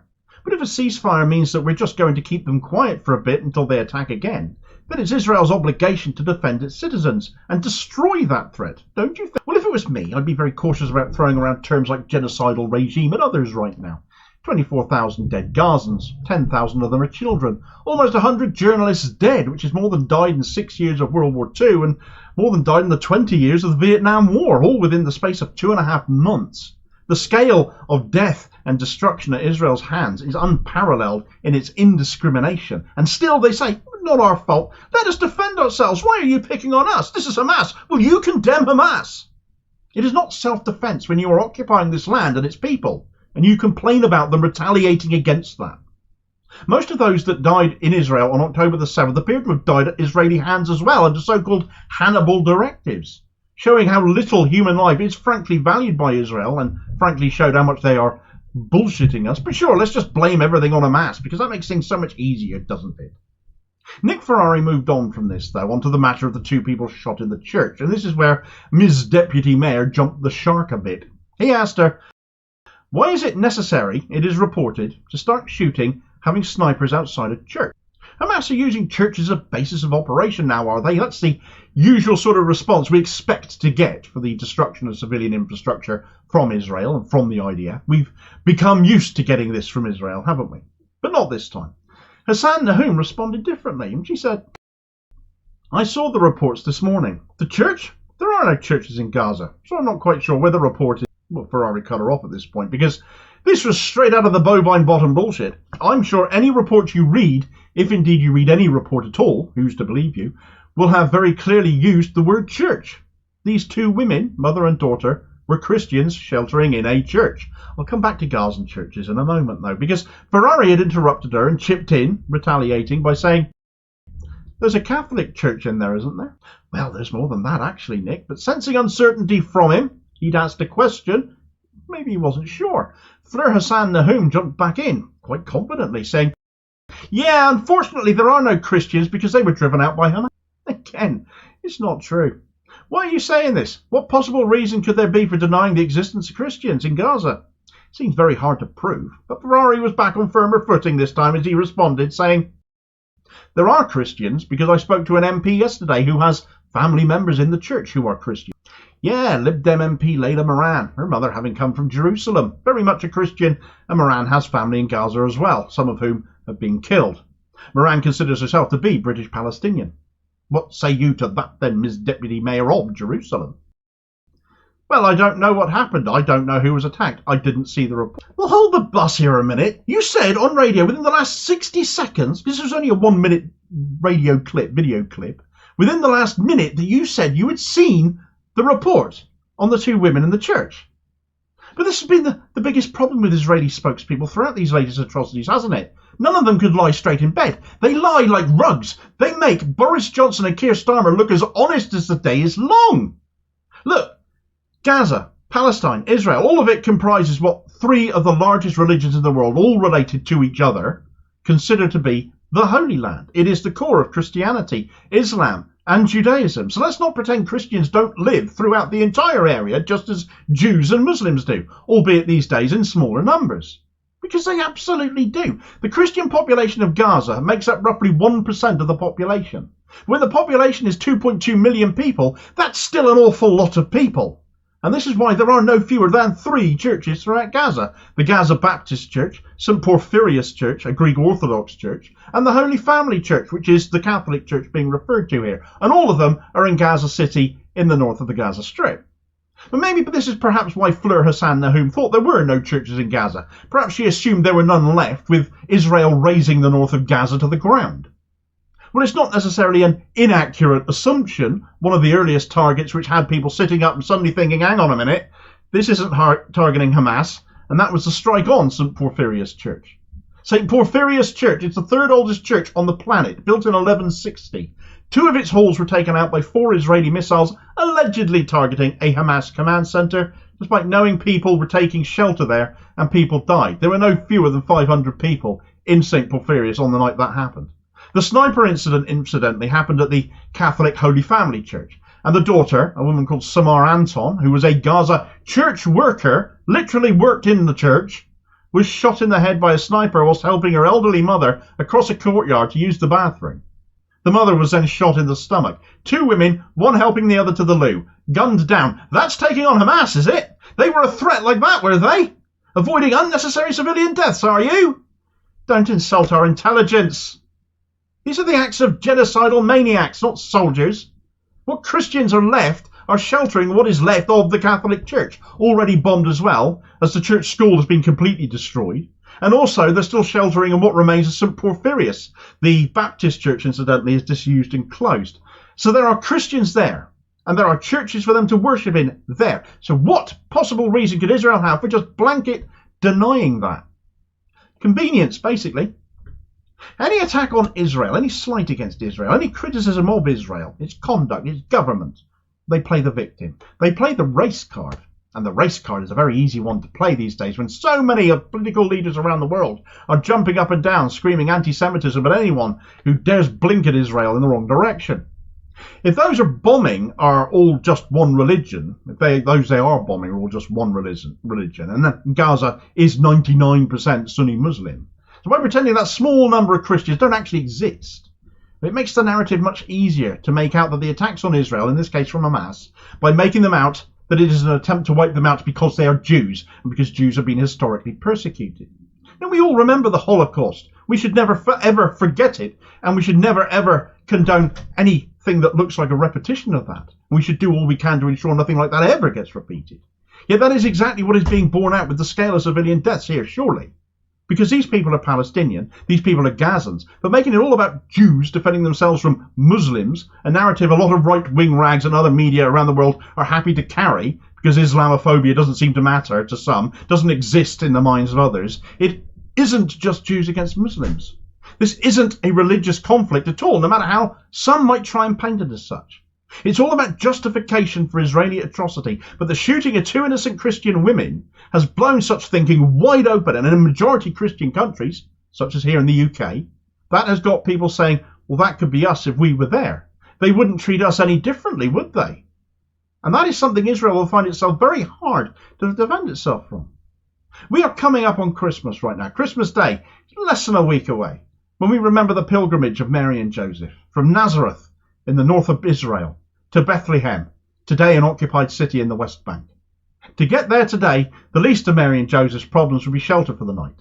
It would be the 30 checkpoints and the border wall they'd have to navigate. Don't imagine because you're Christian it'd be any easier for you to follow in those footsteps in this day and age. Churches and mosques alike have been targeted, as this video here explains. So watch that next if you'd like to know more on this, and I'll hopefully catch you on the next vid. Cheers, folks.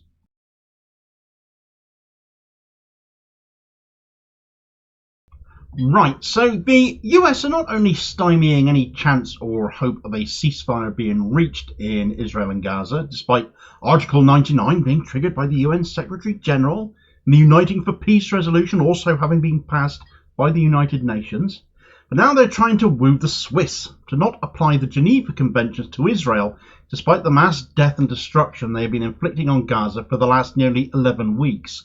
The very legislation that governs the rules of war, in effect, that bans inhumane treatment of people, and the US has literally sent in diplomats to get Israel off the hook for what they've done.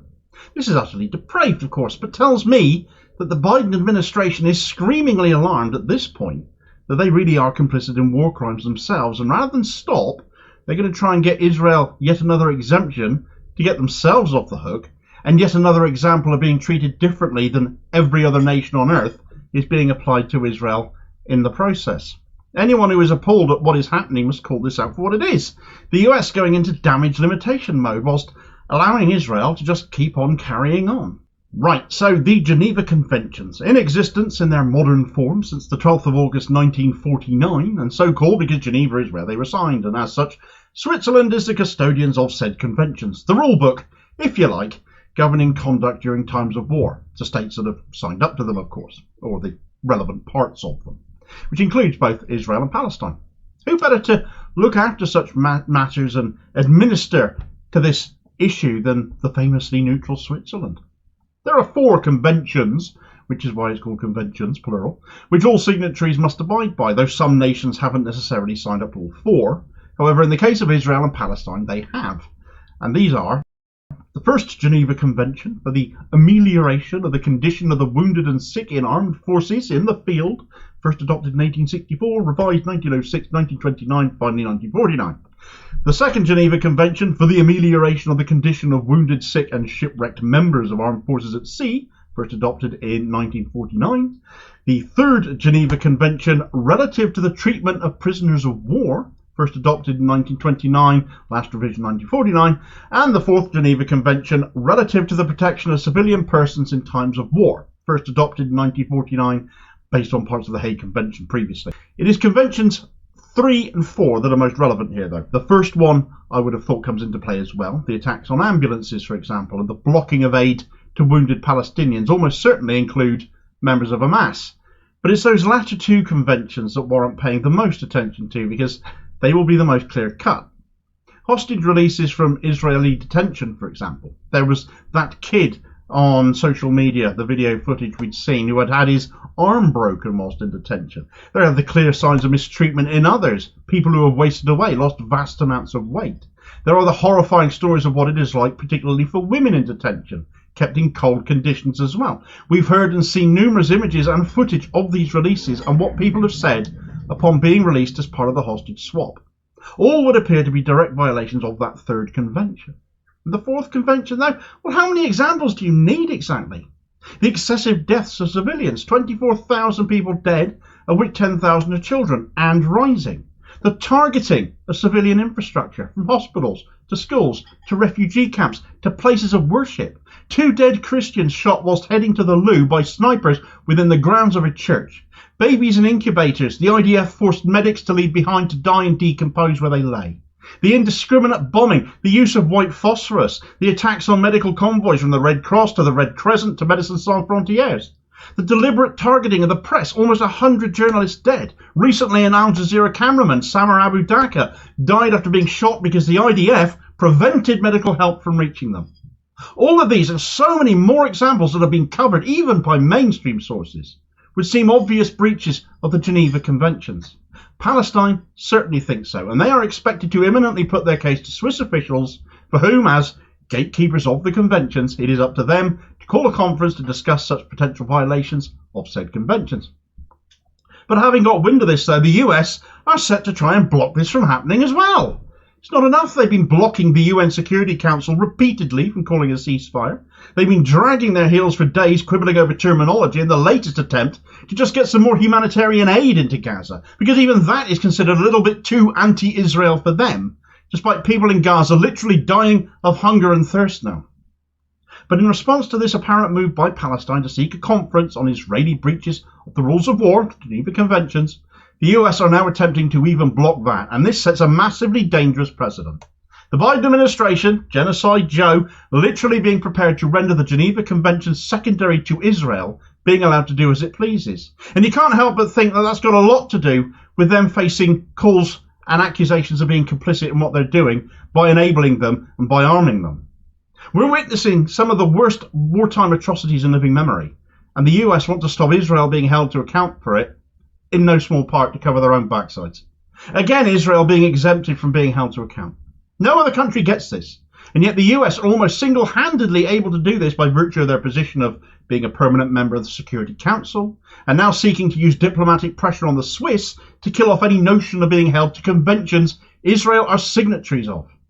One of the big reasons the US think they can get this because the UN hasn't passed a resolution to go to the Swiss themselves, that this is just Palestine potentially on their own doing so, as if that really should make a difference.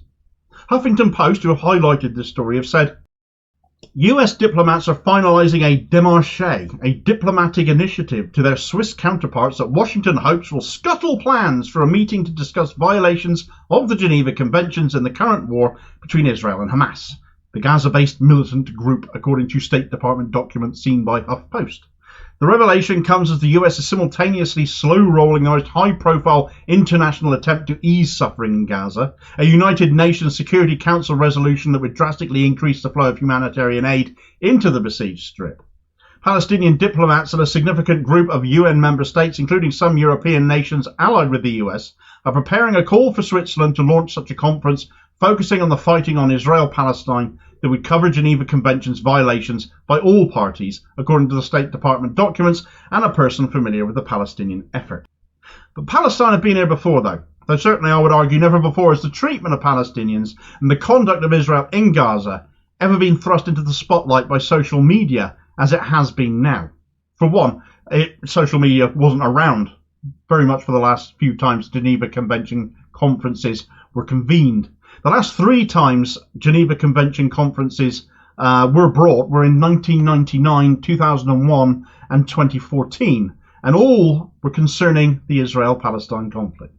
This time's different, though. This time the US know the picture is much more exposed, hence they're preempting the Palestinians, who are being supported in their imminent draft to Switzerland by Amnesty International, Human Rights Watch and the International Commission for Jurists. Their words should carry more weight than shameless representatives of Genocide Joe, but we'll have to see if the US manage to screw up ending this conflict again with their interference in this. Palestine's timing might not be the worst, though, as Israel could do with another ceasefire. They are looking for one, in fact, though you might not have heard much about that. It's a good job some of us are talking about such things, though, as you can see on this video here, which if you're intrigued by that, you should definitely watch next, and I'll hopefully catch you on the next vid. Cheers, folks.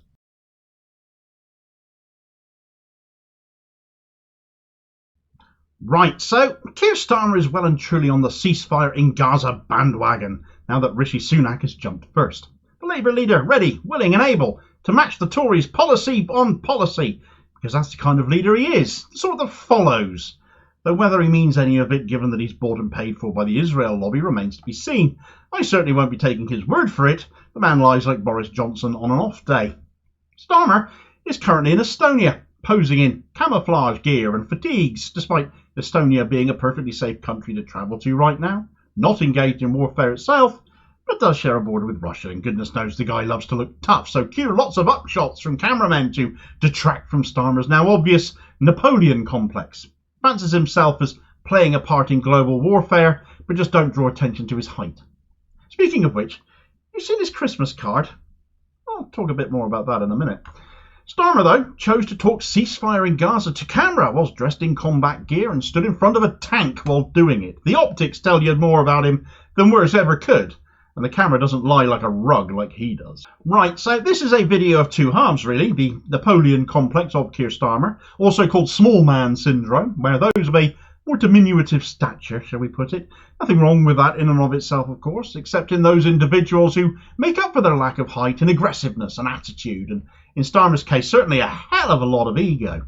But let's start with his little hard man trip to Estonia, where he spoke to Sky News about his desire to see a ceasefire in Gaza, all mere weeks after losing 10 members of his front bench because he was completely opposed to one, of course. But now that the even smaller Rishi Sunak has come out in favour of a sort of ceasefire, a sustainable ceasefire as the Tories are calling it, rather than an immediate ceasefire or a permanent ceasefire, a David Cameron PR exercise as it is, basically, Starmer is right there on his coattails. But he's gone one better, because he's raided Mr. Ben's dressing up shop and played soldier whilst he did it in a warehouse in not at all war-torn Estonia, talking ceasefire in front of the biggest gun he could find stuck on the front of a tank. Whose genius idea was that? Is John McTernan advising Labour again?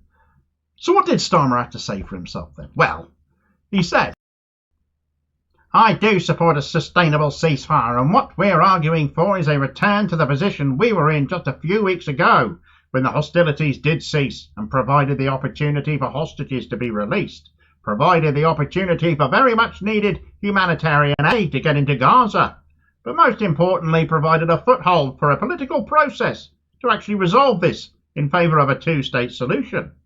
We are strongly in favour of a 2-state solution, and that has to be something which international partners are very, very clear about, and is not in the gift of Israel. Not in the gift of Israel? If it was what Israel wanted, it would be in their gift to do. It would happen. But it isn't, so it won't. And you've been told this now. You know this now. How can you not know this? Even if you missed Benjamin Netanyahu's shock confession where he boasted of being a decades-long block to the 2-state solution.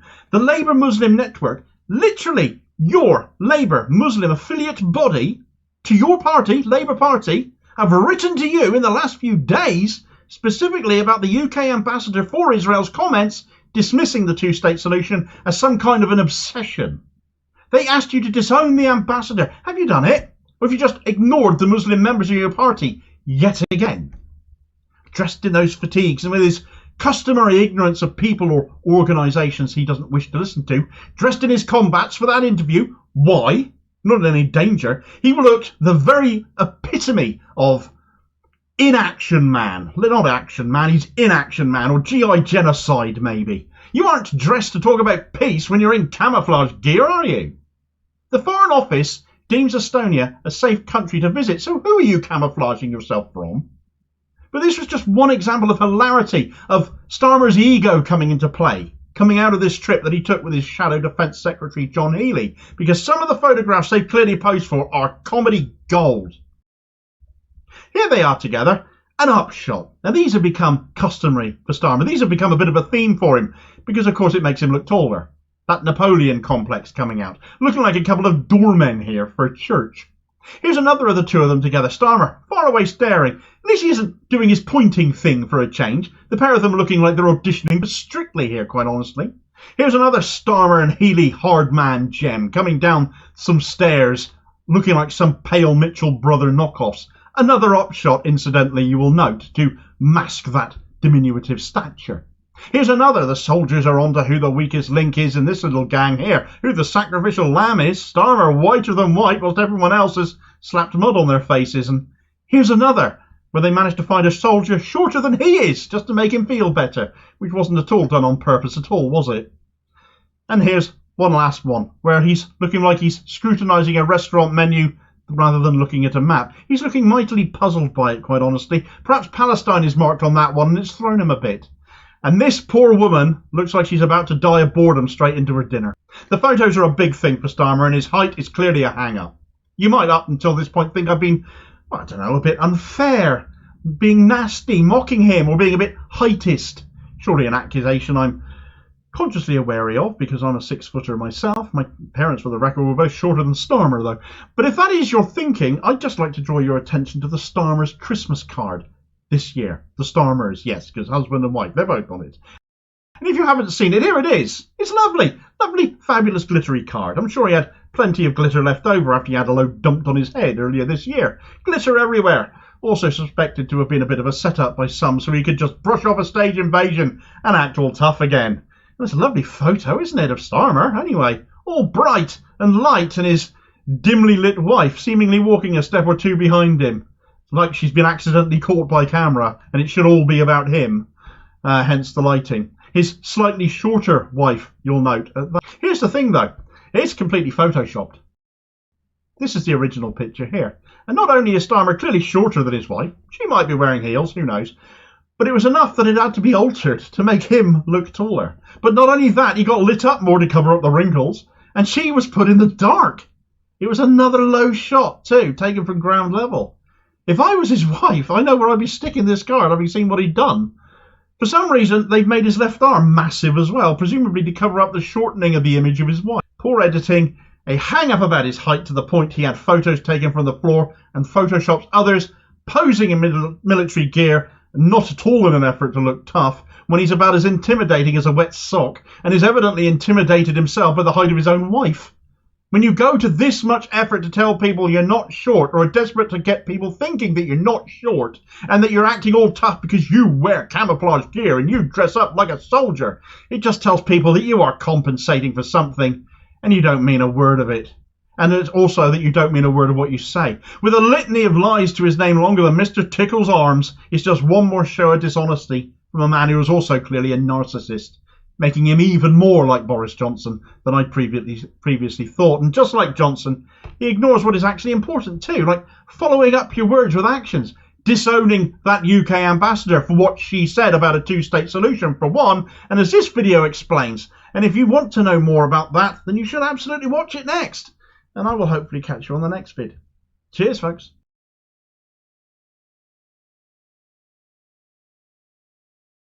Right, so the United States is bemoaning Iran-backed Hamas and Iran-backed Yemen as if it is some kind of a slur or an insult that you point out who might be funding them. And the whole world should look at Hamas and Yemen and go, "Oh, you must be bad because America says so."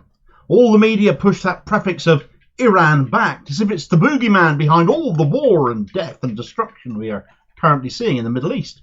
In which case, should they not start referring to apartheid Israel as US-backed apartheid Israel? It's only fair, isn't it? That's impartiality, isn't it? What we have in these media narratives is a message of what the US says goes. But when the US have continued to delay aid and block a ceasefire ending the Gaza genocide, why the hell should we care one iota for who they say are the bad guys, when they've done nothing but shame themselves in their incessant backing for a rogue state carpet bombing an occupied territory with impunity? Why should we take notice of what they are saying when all eyes are on the consequences of their backing of Israel and the role they've had in all of this? Right, so as I was reading through various articles today, as I do, looking to see what I would cover in my video content today, this is the wrestling match I often have with myself. What will I cover? What do I think isn't getting talked about sufficiently? Which two stories stand out or haven't really been noticed? And I happened across a Reuters story with the headline, US says Iran deeply involved in Red Sea attacks on commercial vessels. And I sat there to myself and I thought, well, hang on, I covered what Yemen were doing just the other day, solidarity with Palestine, blockading Israeli or Israeli-destined vessels only, and here we have the US apparently blaming Iran for that now.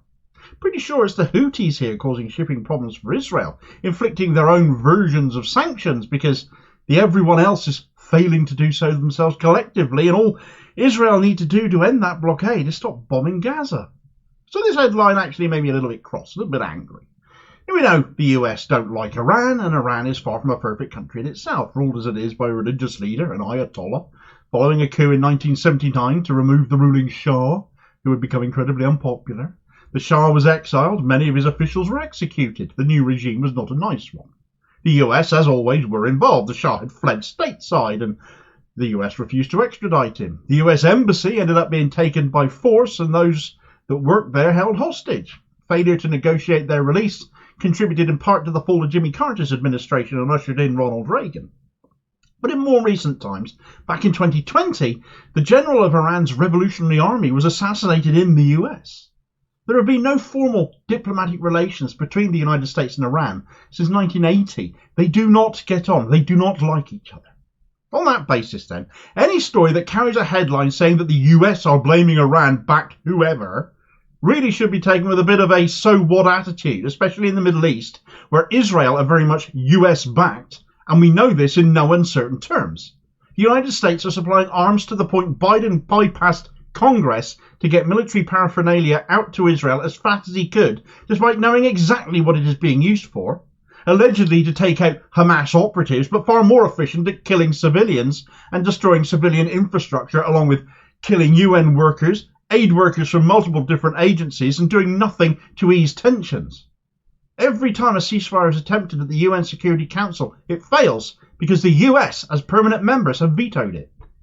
And now we're hearing the Palestinians are to petition the Swiss to convene a Geneva Conventions conference to say Israel are breaching those accords, the rules of war, and the US are trying to stymie that now as well, to put Israel above the Geneva Conventions in effect, allowing them, as a consequence, to be able to bomb and kill whoever and whatever without any accountability, which is just terrifying.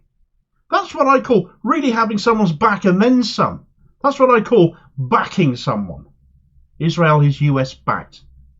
And this all came into sharp clarity just yesterday, though, as after holding up an aid package, because they didn't like the idea of a ceasefire being a requirement of getting aid in, harking back to memories of those humanitarian pauses Sunak and Starmer wanted several weeks ago. The United States finally accepted the wording, creating the conditions for the cessation of hostilities. The US accepted this so much, they abstained on voting for it. It was nice of them, wasn't it? They literally got their way and still wouldn't end up voting for it. The UK, incidentally, did vote for this, and both Sunak and Starmer have been crowing about how wonderful all this is and how much progress is being made. But it's bullshit. And Russia, who also abstained, nobody voted against it, so the resolution passed, but Russia, who also abstained, called out this US-backed phraseology, saying it is too ambiguous for them to back. Creating the conditions for a cessation of hostilities could quite conceivably mean the utter destruction of Gaza, for all we know. There's no description, so to speak, of what that constitutes, so the resolution itself is an absolute failure to hold Israel to account. US backing for Israel wins the day again. But that Iran backing, let's look at that for a moment. Let's look at Hamas then. Are they Iran-backed? Yes. Or at least they were up to one point. They would have collapsed years ago without Iranian aid, without Iranian financing. Relations between Palestine and Iran are positive because Palestine backed the 1979 revolution, and also because Palestinians are under the cosh of a US-backed state. And we know what Iran and the US think of each other by now at this point in the video, do we not? But Palestine is also occupied territory. Nothing gets in or out without Israel allowing it. Yet somehow Iran does manage to get military aid in as well as money. Without that, it wouldn't just be Hamas collapsing. It would be Palestinian society, as limited as they are in being able to support themselves because they're under occupation. That said, it is alleged Iranian support stopped in 2015 when Hamas supported rebels in the Syrian civil war. Syria, another country Iran do not get in with. How much truth there is to that, I do not know, but that is the claim. As for Yemen, Iran do support the Houthis, who now form the government as of 2019, but who for years were rebels fighting against a US-backed Yemeni government. So the US's problem with Yemen stems from them no longer having the influence over it they once did. It all seems to be a matter of which big beast country backs which smaller, poorer states in the Middle East, whether it is a wealthy backer like Iran or Saudi Arabia in the Middle East themselves, or the US out in the West. As such, how much should we care who has influence with who? How will history judge these involved states at the end of the day here? Is that not what it ultimately comes down to? But does that also not tell us to an extent how some of these states should be being judged now? The US is backing Israel. Israel are committing genocide and have been an occupying power for decades. Neither of these states deserves to come out of this well now or in 50 or 100 years from now when people look back on it. The US have blocked the path to peace repeatedly here, are still doing so, and Israel do not want it anyway. They want Palestinians gone from the face of the earth. They no longer want the two-state solution, we're told. Their actions in Gaza, their indiscriminate attacks that we are all sitting up and taking notice of, in no way do the US or Israel or any other supportive organisations or governments from the UK to the EU and more come out of this picture well. So what about Iran then? Well, do they still fund Hamas? That is open to question based on what we know. As for the Houthis in Yemen, sure, they are. But what are they backing them in doing right now? Yemen are taking action in solidarity with Palestine to hurt Israel economically by blocking shipping, and that has now made them a target for the US as well, because they just keep digging themselves an ever deeper reputational hole to bury themselves in, along with all of those other ridiculous countries who signed up to their Operation Guardians of Prosperity, because it is prosperity for Israel only they are interested in, not the Palestinians, and Yemen have chosen differently. Would you like an update on how much more ridiculous that operation has become now, by the way? Because France, Italy and Spain have all just withdrawn from it, leaving the USA with the Seychelles and Bahrain. Yemen have already won, basically, haven't they? In all seriousness, though, they position themselves against a genocide. Other countries have been shamed into it now, but ultimately that should be what we are all against, isn't it? When you boil all of this situation down, the prevention of a genocide should be what we all want. That isn't the case, though, clearly. So who is on the side of that? Well, Iran backed Yemen, certainly. In fact, Yemen is so defiant of the US right now and their dwindling prosperity guardians gang, they've literally released a video taking the piss out of Top Gun, complete with Kenny Loggins' Danger Zone playing in the background, of them getting ready to keep on doing what they are doing. And it's hilarious. And you really should look for it on social media. Openly mocking the US position, and why not? They've brought it on themselves and they still aren't learning from it.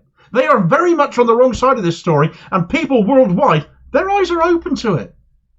But then you can't avoid talking about Hamas and all of this. Not so much Palestine itself, so many civilians caught in the crossfire who just want to survive right now. Just Hamas on its own. How will they be remembered for what they've done? We can talk about October 7th and since only, but that does a disservice to the whole story, which goes back to 1967 and 1948. And do bear in mind, Hamas weren't around at that point. They only came into being in the 1980s.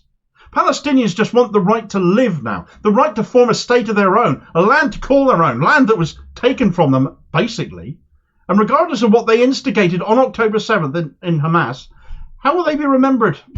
How do you think they're going to be remembered? Will it be for either drawing global attention to the case of Palestine again in a time of social media, where the evils being perpetrated there are exposed as never before, and global opinion of the situation has shifted and hopefully set things on a course of action to bring Israel into line and held accountable like every other country on earth is, to the same level, and not placed on a US-backed pedestal above reproach, or they'll die in the attempt. Either way, and as controversial as this might sound, I don't think Hamas will be remembered for the events of the here and now as badly as Israel will be, and their US backers will be, and neither will Yemen, the actions of whom I went into in more detail on this video here. So if you want to know exactly how they're getting under American and Israeli skin, you need to watch this video next, and I'll hopefully catch you on the next vid. Cheers, folks.